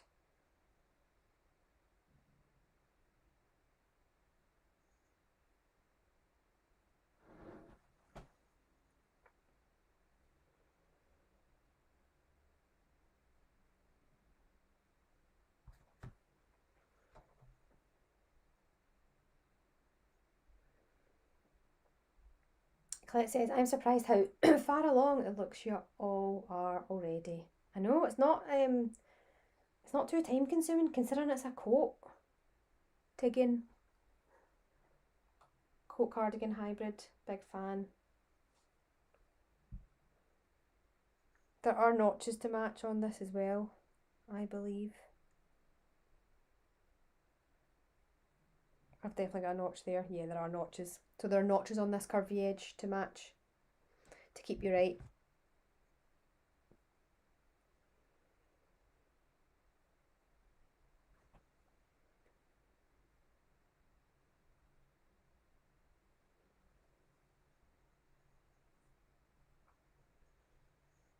Did anyone do our, well, it wasn't ours, it was Dundee's Studios mystery class last night? I know some of you are doing this today and were on that class last night. It was good. We were doing some cross stitch. Included some sweary words, which is not like us. It's pushing the boat out because normally we are incredibly PC and non-sweary, but it was related to the year 2020, so we think we're allowed to have a wee sweary word. Ellie, if you thought I'd missed a chunk, my live stream went down for a minute. No, you had not missed a chunk.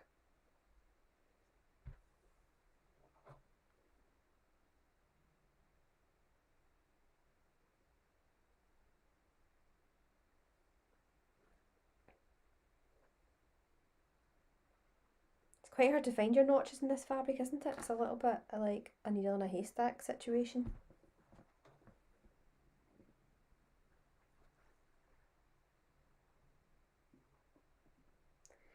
Alison says, I'm finished cutting out. I'll do the back piece while it's fresh in my brain, then I go back and start with pockets. Sounds like a plan. There's the notch, found them.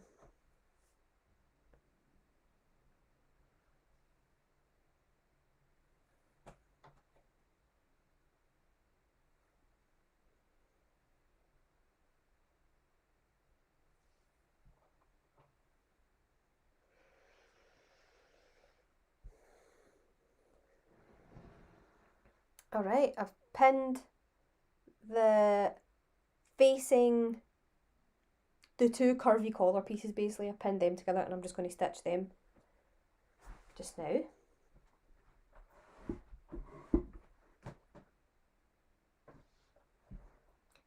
.5 as always, and a wee reverse at the start and at the end.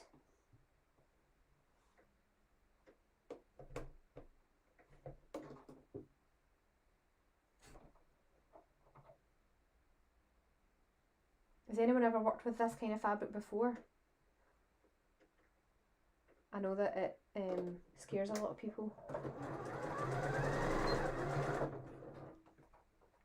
But it's good fun to work with.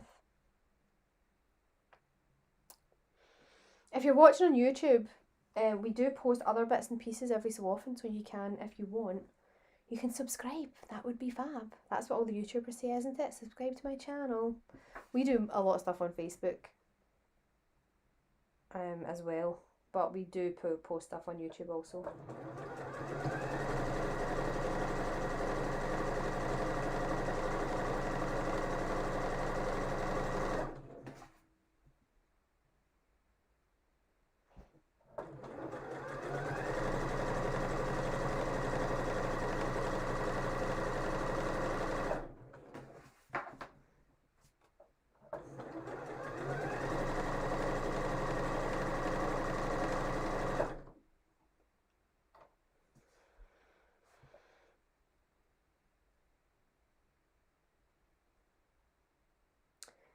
Naomi says, I'm finding quilting pins much easier because to stay in. I've got a rogue.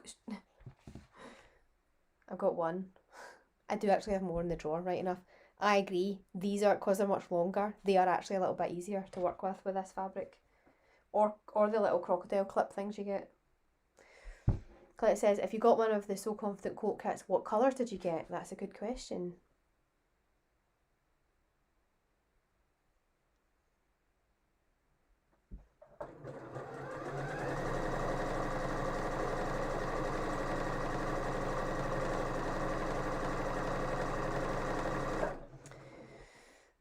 Rachel says, nope, I haven't sewn this type of fabric before, but I really like the idea of the Billy jumper in this. Yes, very cute. Well,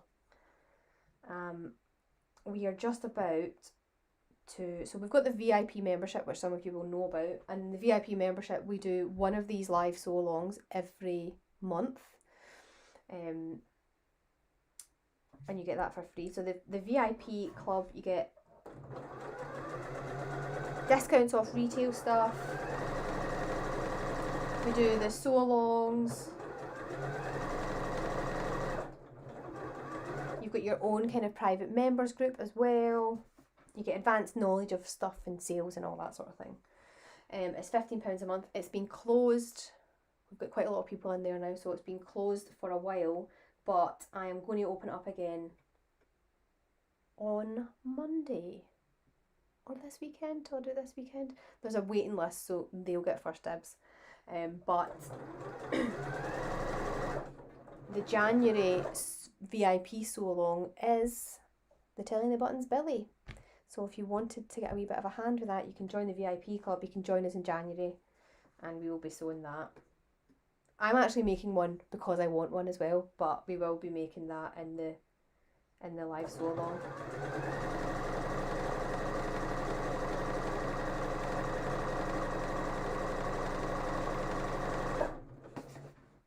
I'll put information in the comments about the VIP club. The waiting list is open, so you can actually join the waiting list still just now, and then you'll get an email when we let everyone in. I am in the process of planning a whole year's worth of sew-alongs. So we're hoping to do a public one a little bit more often. I think, when was I can't even remember when the bomber jacket was.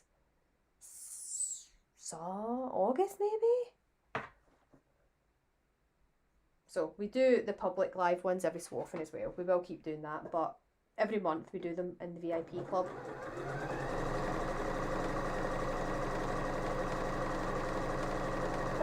You get, I should have really written this down, 10% off retail,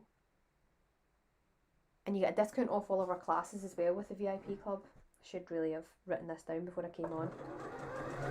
But I've got my Saturday brain on, do not have my work brain on.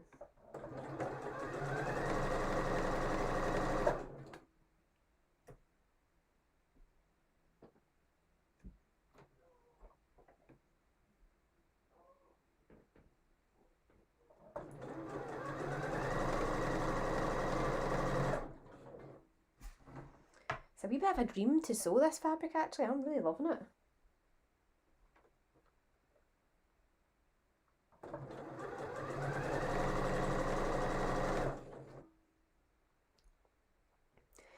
Amy got the grey mint boucle, Nikki got the ochre boucle, very nice. I fancied both of them actually.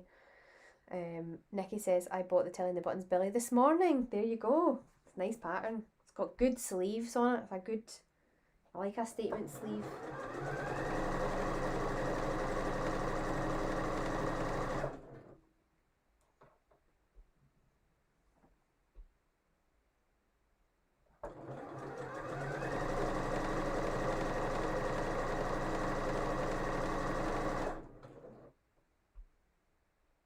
Rachel says, I've made a jersey version of it and it's so comfy. Oh, I bet it is. I'm really looking forward to making mine. Might try and do it this weekend.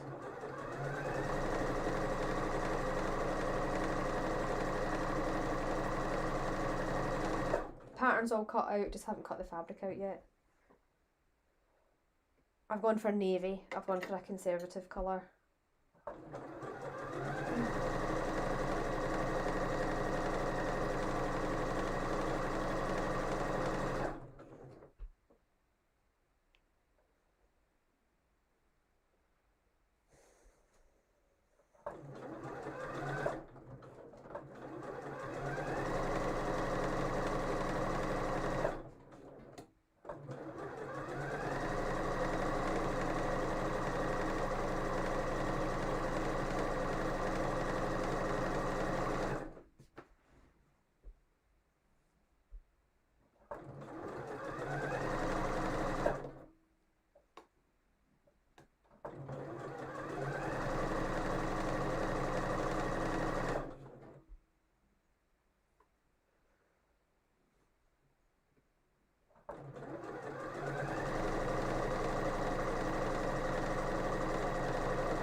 Hayley bought the camel, was it the Italian sheep you got, wasn't it? Really nice colour. Again, another one that goes with a lot of stuff.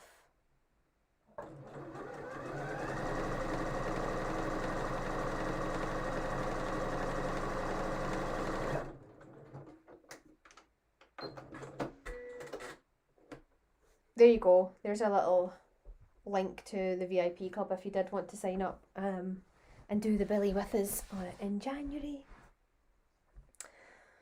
Right, trim and grade the seam allowances. Now, this is where we are. So we're talking about this seam allowance. If you want, this is the prime time to try it on, see how it's looking, go and show someone.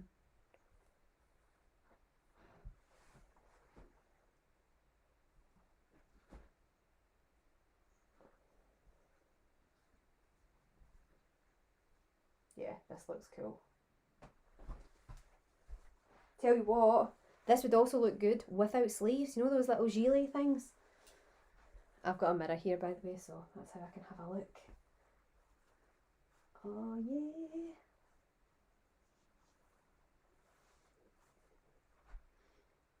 Okay, so this is looking cute. Oh, it's cozy already. Yeah, this is nice. It's actually quite heavy. Okay, so that seam that we've just stitched, I'm going to trim it down to 1 centimetre because it is quite bulky. So let's do that. And then it says, understitch along the facing unit, catching the seam allowances underneath. So D is the facing unit. Now, the facing unit in this actually ends up on the outside. For quite some time, I actually ended up on Instagram when I was making the other one, figuring out what side people had understitched on. So understitching's a bit like top stitching, except you go through the seam allowance and the underside of the garment. However, on this style of coat, you've got the front panels that are on the outside, but then the inside becomes the outside as you come up, the collar piece. Does that make sense? So you will see this understitching. You don't normally see understitching, so it's pretty much the same as a top stitch, but I'm just going to follow the rules because it does look okay on the jacket. It means that down the front of the jacket you do not see any stitching on the outside, but along the collar there is a nice wee row of stitching, but it also flattens the collar in general, so we're doing it. I would highly recommend doing it. But let's trim this seam allowance first.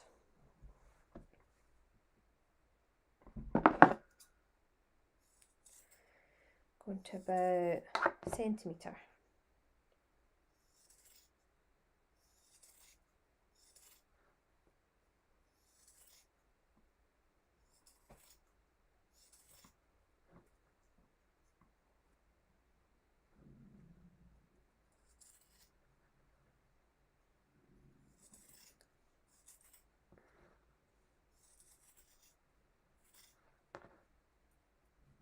But understitching is going to be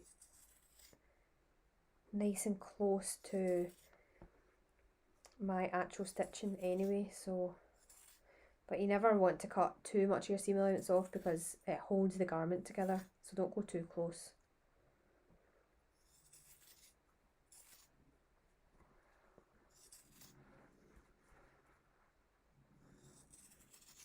And this is on the inside, so if it's a little bit messy, don't worry too much, you won't see it. The grading, I'm talking about the stitching you will see on the outside that we'll do in a minute.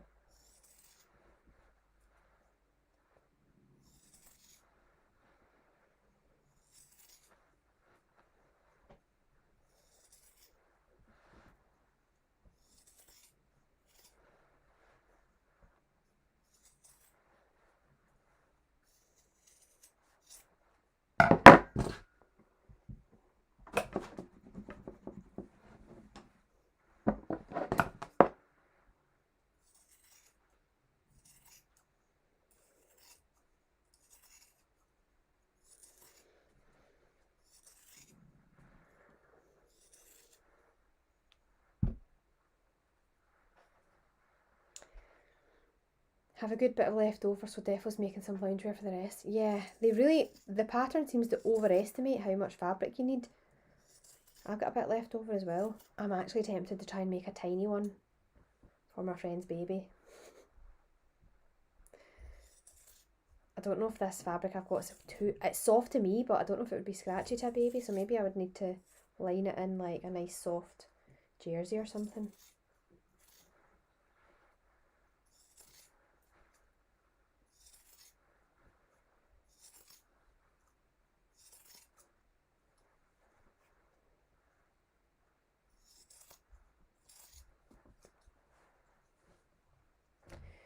Nearly there.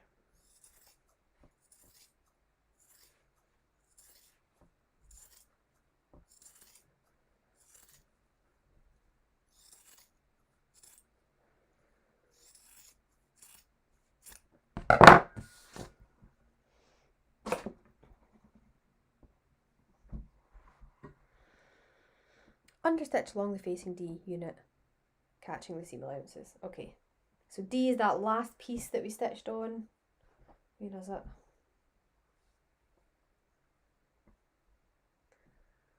This bit.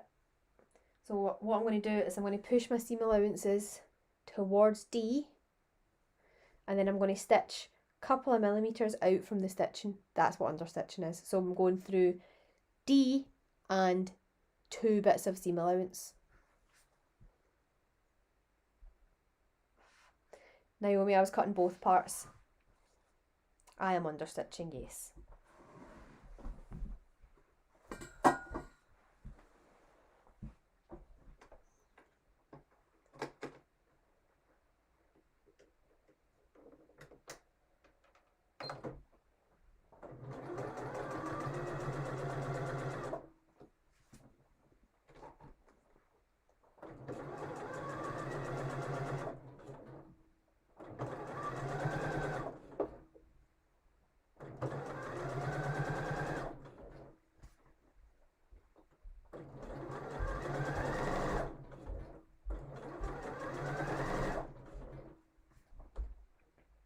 So try and stay the same distance away from the stitching all the way along. Just because, like I said, you will be able to see this understitching on the outside, so try and make it as uniform as possible. Oh, here comes a cup of tea. Fantastic. Thanks, Steve.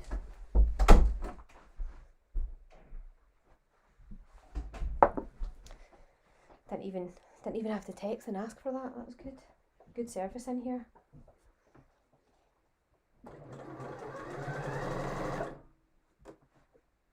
Okay, so this is a wee bit fiddly, so just take your time.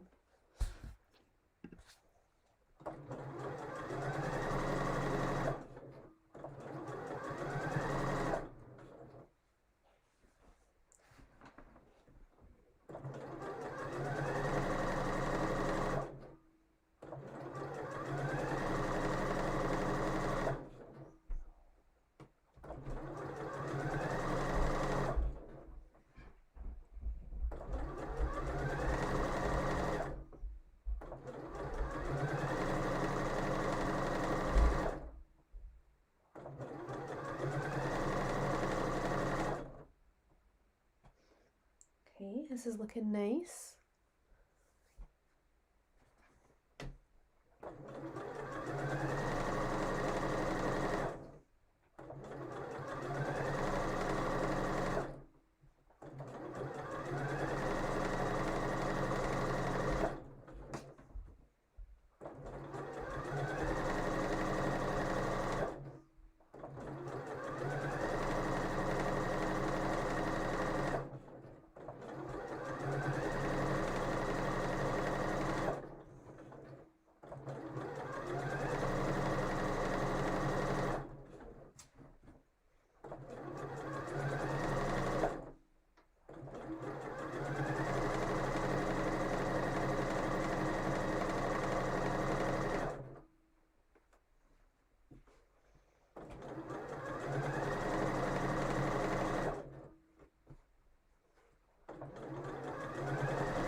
This is quite tricky actually, it's quite bumpy, so just take your time.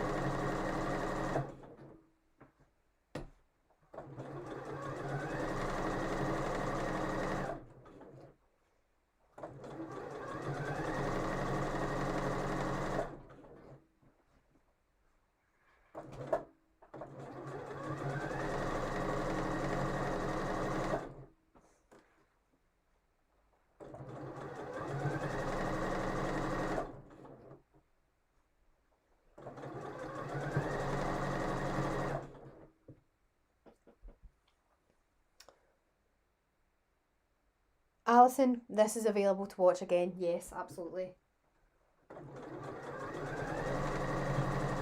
Do not panic if you're falling behind.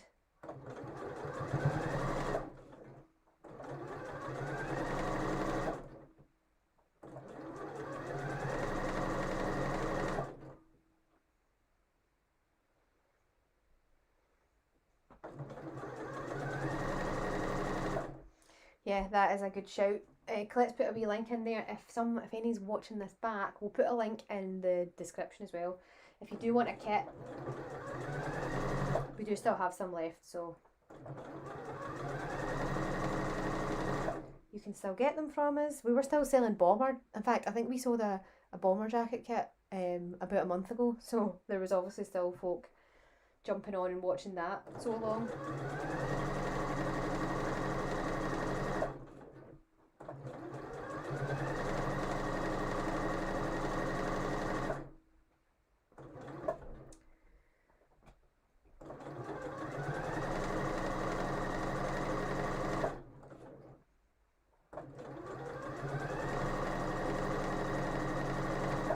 I'm kind of having to flatten the seam allowance with my finger before it goes under the foot because it's just sitting up.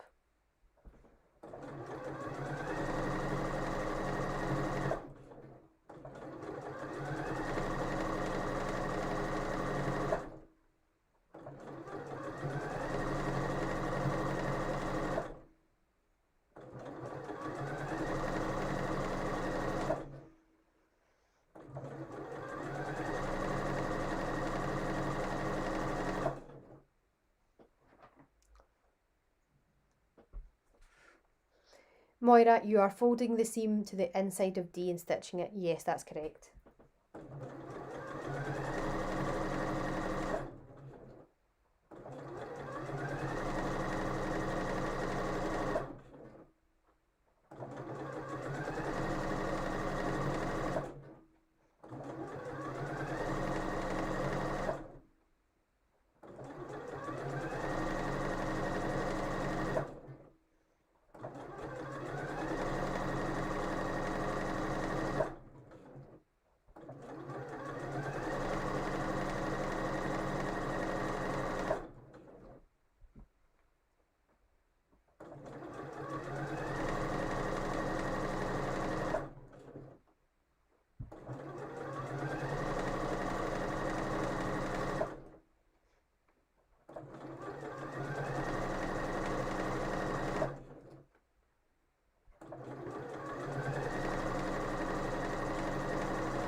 Okay, that took forever.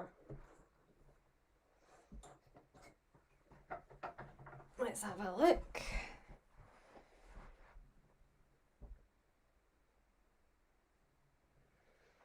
It really has flattened that edge though and made it a lot less bulky, so that is exactly what we wanted it to do.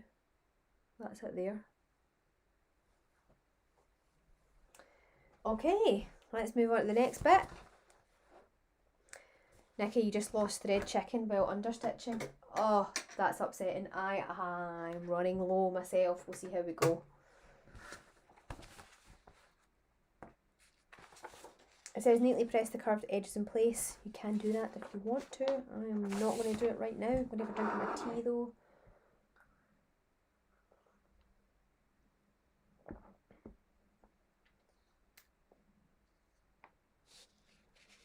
Okay, so attaching the facing unit to the neckline and the shoulders. So that is this inside bit here is what we're dealing with now. This bit here.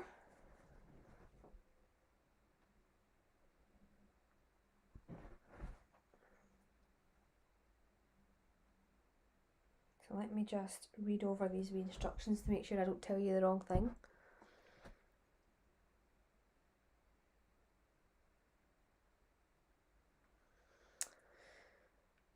The wrong sides together, not shoulder seams. Clip through the seam allowance at the circles on the neckline. Do not clip through the seam line. Trim the seam allowance and finish together. Okay.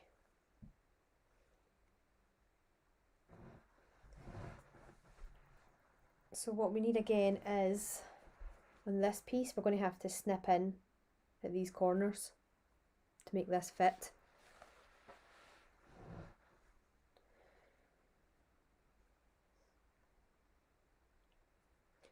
So this is in the inside. It's just tucking everything in. This bit can be done by hand. See if you want to do this super neat. You know me, I'm not going to do it by hand. But you can do it by hand if you want to. I'm just going to look at the inside of my blue one.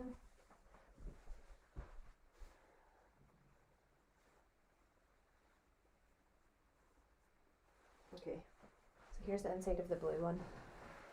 So this is the bit that we're sewing on. So it doesn't go right the way along to the end of the shoulder. Just comes in a wee bit. So that means what we're doing here, that's going to get stitched together. So this just holds everything in the inside. It holds your collar, stops your collar coming to the outside. And then we go round. We'll snip this so that it releases it a little bit. It's a similar weird corner bit that we did before. And then this bit runs along my shoulder seam, but it doesn't go the whole length of my shoulder seam. It's shorter. There's this extra bit at the end.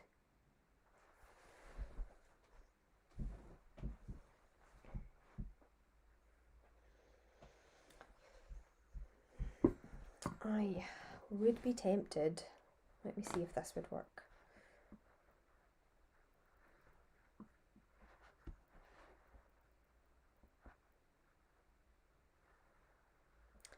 Very tempted to go off pieced here, because I've got quite a lot. There's just a lot of stuff happening in here, you know. Whereas I think I'm going to pin this and double check, but I reckon we could, if you have a fabric that frays, you want to finish this edge before you even contemplate doing this, but this doesn't. But if I could stitch this over the top and hide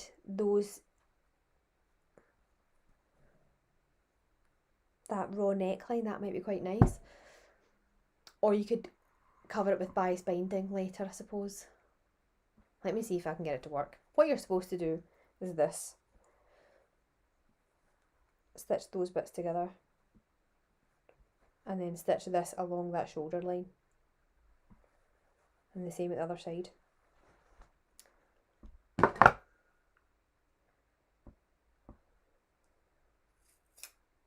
Snip that.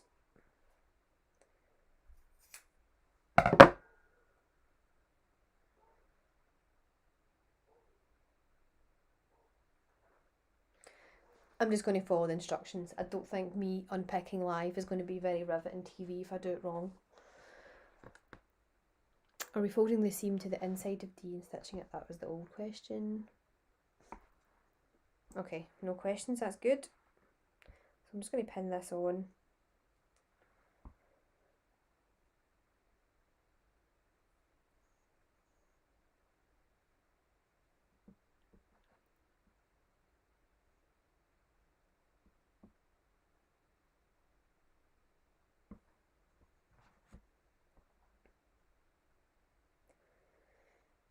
This is getting stitched along the same stitch line that we already have there. So this is that same little tricky bit that we had earlier. It's a very similar bit. We don't want to add any new stitches in here that are going to show on the outside at all. So just be aware, you want to either be on this original row of stitching that was in there or within the seam allowance.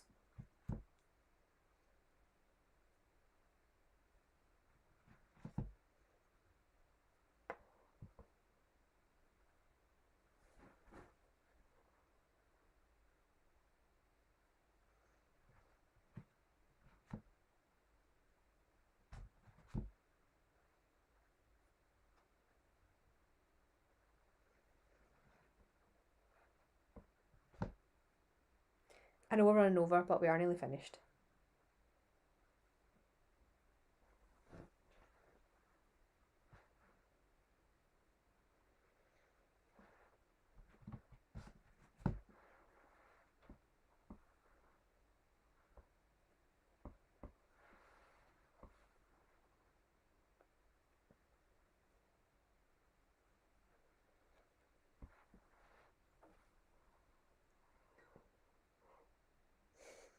Naomi says she's going to try the off-piece version. Do it. Let me know. I might regret sticking to the rules.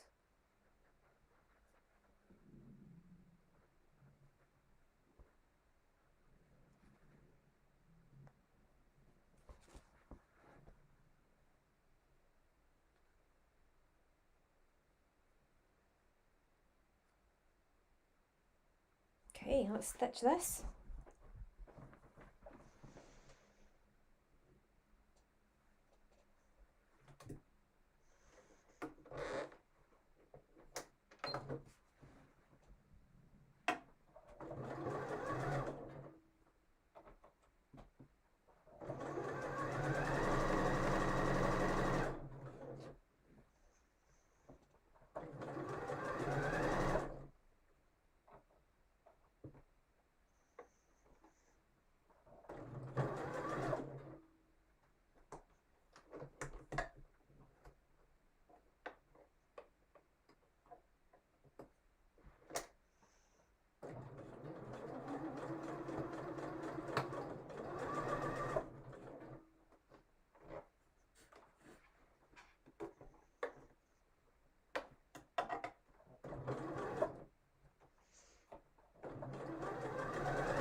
Oh, I've definitely run out of thread here.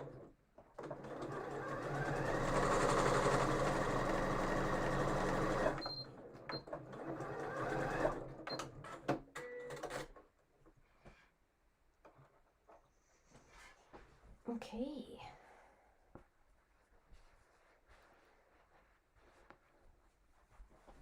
That's that all secured in. Now we're going to move on to sleeves. Yeah, so it says for an optional, for a clean finish. This is an optional bit. Hand sew hem tape to the shoulders and necklines. Basically just a bias binding that you can do. Moira, the off-piece idea was that rather than, so this little neckline bit is supposed to be stitching to the original seam allowances, but what you can do is you can put the neckline over the original seam allowances to kind of hide them. I think it will work. I'm pretty sure it will work, but I didn't want to risk it live because I'd need to unpick it and I'd be annoyed at myself. Naomi is doing the off-piece version though, so she can let you know if it works. Grab your sleeves. These are getting put in a really nice, easy way. Because we've not stitched the side seam of this coat, we do not have to like ease these sleeves in, so that's going to be really nice. So what I'm doing is I'm going to put this down the jacket. This is my armhole. I'm going to put this down in front of me, right side up. The diagram for this is good in the instructions anyway. And then I've got a single notch at the front of my jacket and I've got a double notch at the back of my jacket. I'm going to match those notches to the relevant sleeve piece. Is that the one? That is not the one. This one.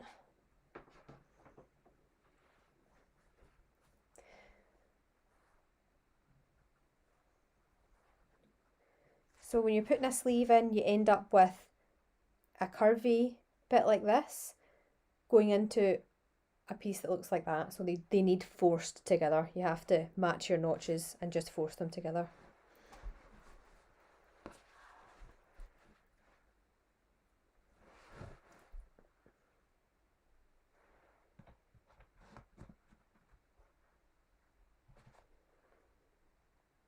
So let's pin this in.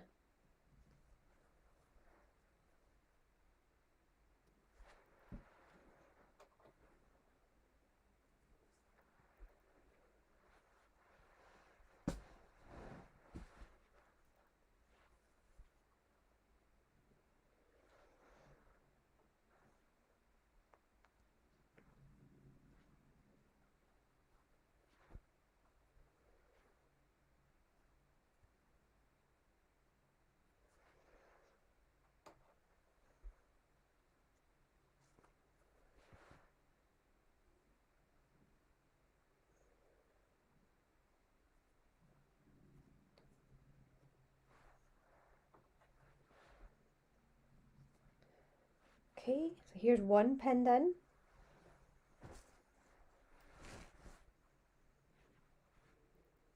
I'm going to stitch this and then I'm going to pin the other one in.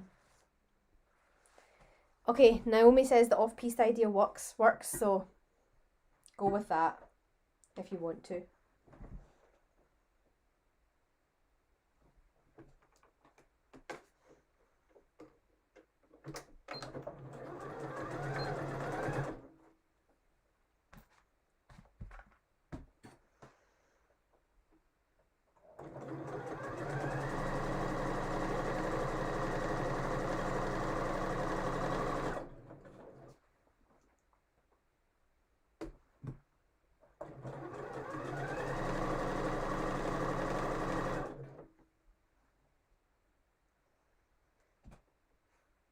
Still needs a little bit of manipulation to get it to behave itself.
That looks nice. Other one.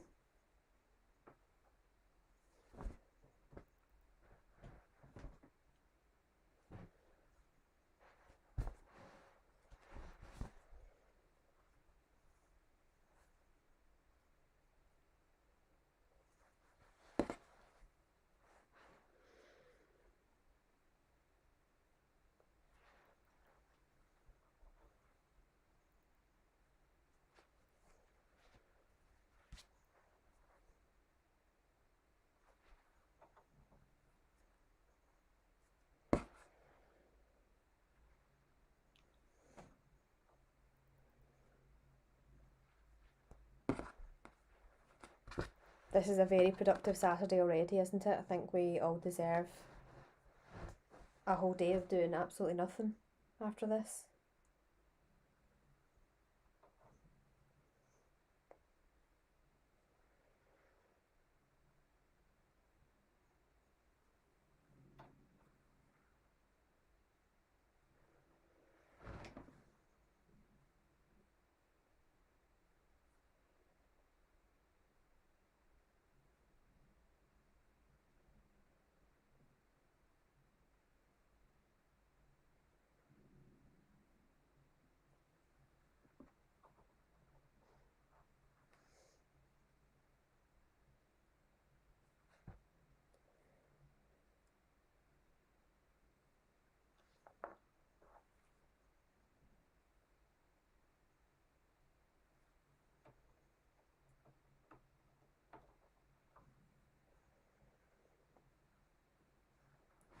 Right, second sleeve going in.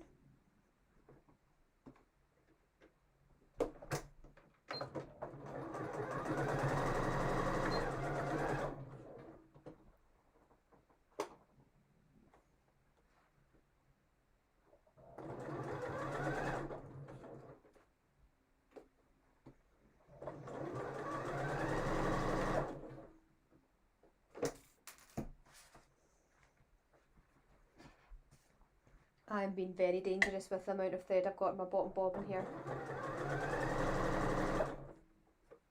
Don't know if it's going to do this sleeve.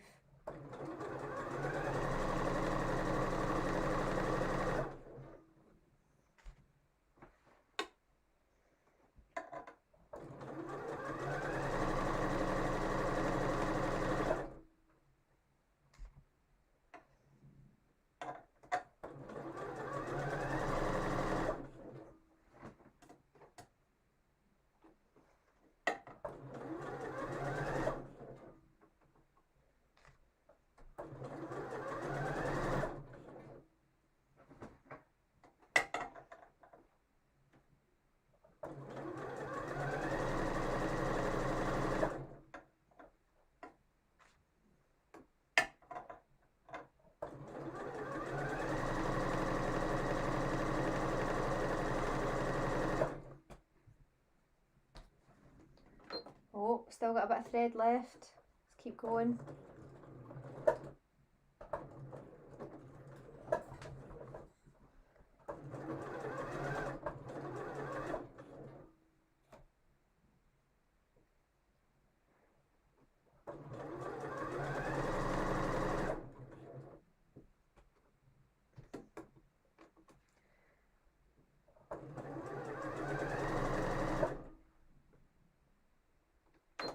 Run out. Just right. Let me just get another bobbin sorted here.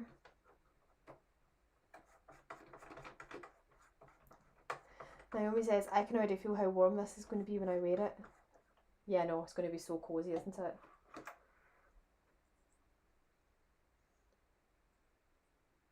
It's like it deflects heat or something, the fabric I've got anyway, that's what it feels like.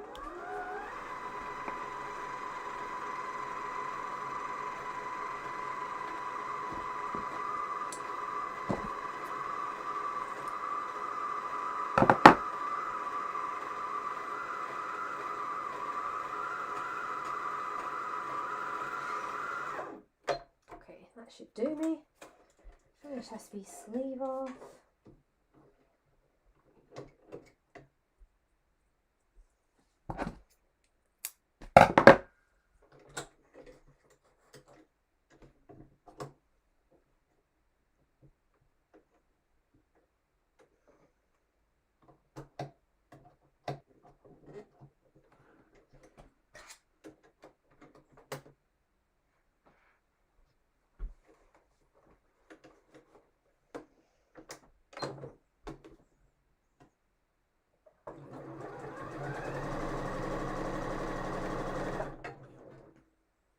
So a lot of folk were saying that they weren't sure. So we probably had about 5 people or so recently say that they wanted to get involved in this, but they just weren't sure about what it was going to look like. So we're going to have to encourage everyone by posting these up when we're done. I think it's going to look great. Right, my sleeves are in. So it's going to be under the arm this time. So dead easy. Right sides together. All the hard bits of this are done now. Under my arm, down my side seam. And then it's just hems after that. I'm going to leave you to it with the hems.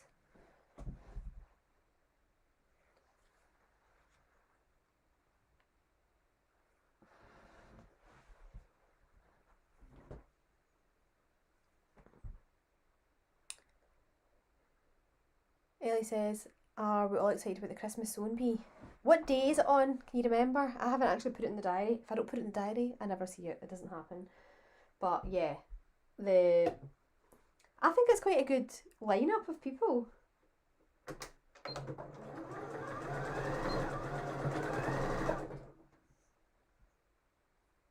It's always interesting to see what famous people can actually sew. And I can then contact them afterwards and be like, do you want to come and do a live chat with us about sewing?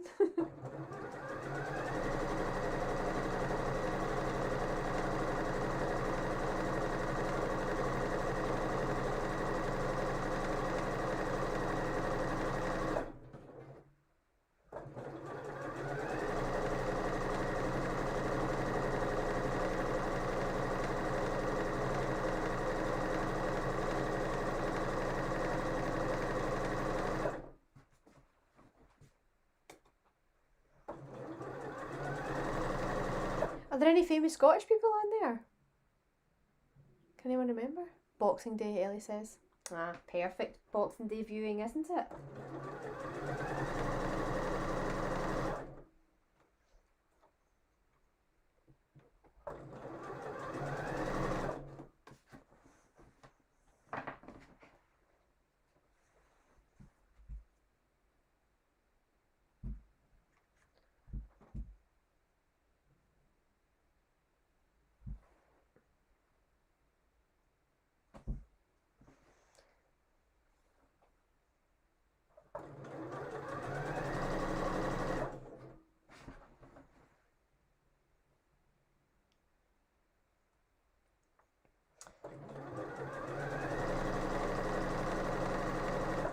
Oh yeah, remember that is a good shout. I should actually let you know about that as well. We've got our 12 Days of Stitchmas starting today as well. From now until New Year it goes on for. So it's a mixture of deals and competitions on the Facebook and on the Instagram. So the Facebook you might be on, but it's /So Confident Limited /So Confident Ltd. And on Instagram we are just @So Confident. Get involved. There is some cool stuff up for grabs.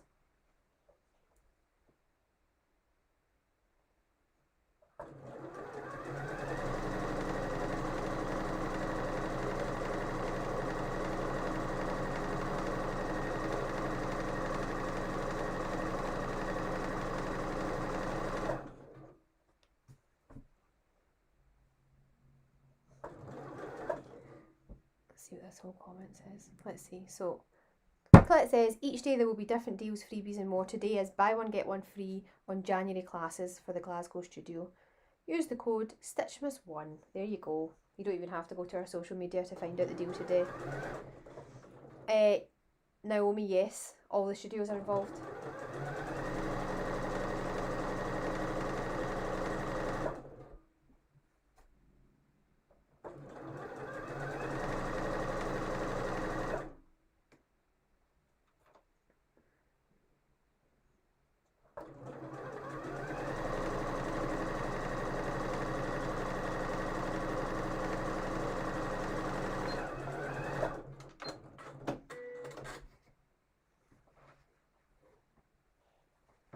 Okay, other side now. We've nearly got a Coatigan.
Amy, I would understitch the facing because it actually flattens that entire seam around your neck.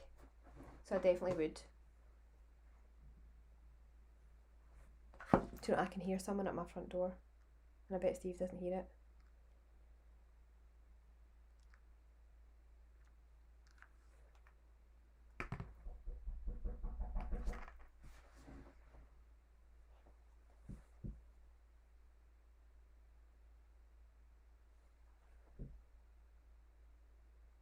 Normally the dog barks from the door.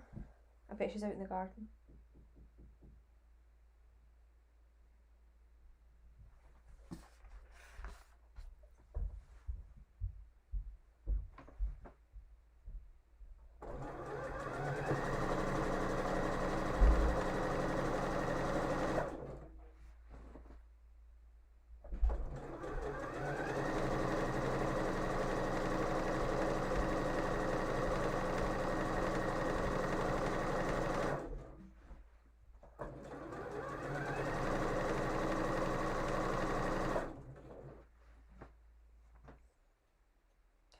Amy, you know if I didn't think you had to do the understitching, I would just tell you that it was optional. If I say something's mandatory, you know actually you have to do it.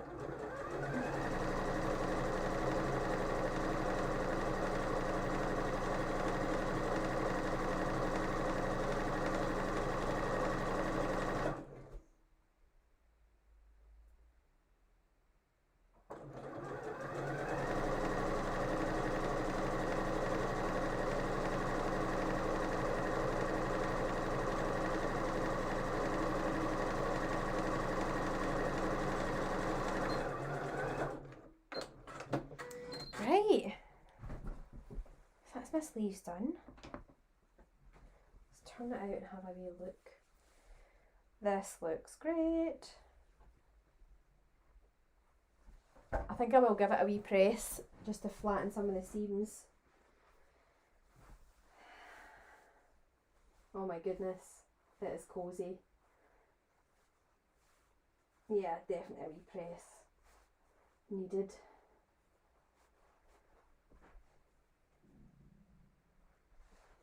But it's cozy.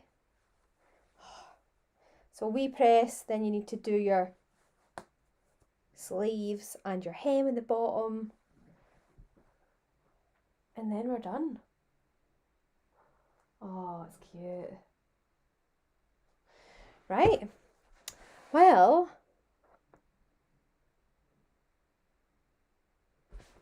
oh, hold on. So Colette says, all studios are taking part in Stitchmas. Not all days and discount codes are the same though, so be sure to check out your nearest studio Facebook page. There we go. Official info from Colette. Thanks for joining me. I hope you enjoyed it. Please, please, please post your photos of your finished Coatigans. I'd love to see them. Tag us on, we're on Instagram at So Confident. We are on Instagram at So Confident Jenny if you want to tag me as well. And Moira says my collar seems so much smaller than yours. I think I've just pulled it out as this needs fixed. I guess you could wear it however you wanted though. You can pull it out more if you want. It's probably supposed to be more like that.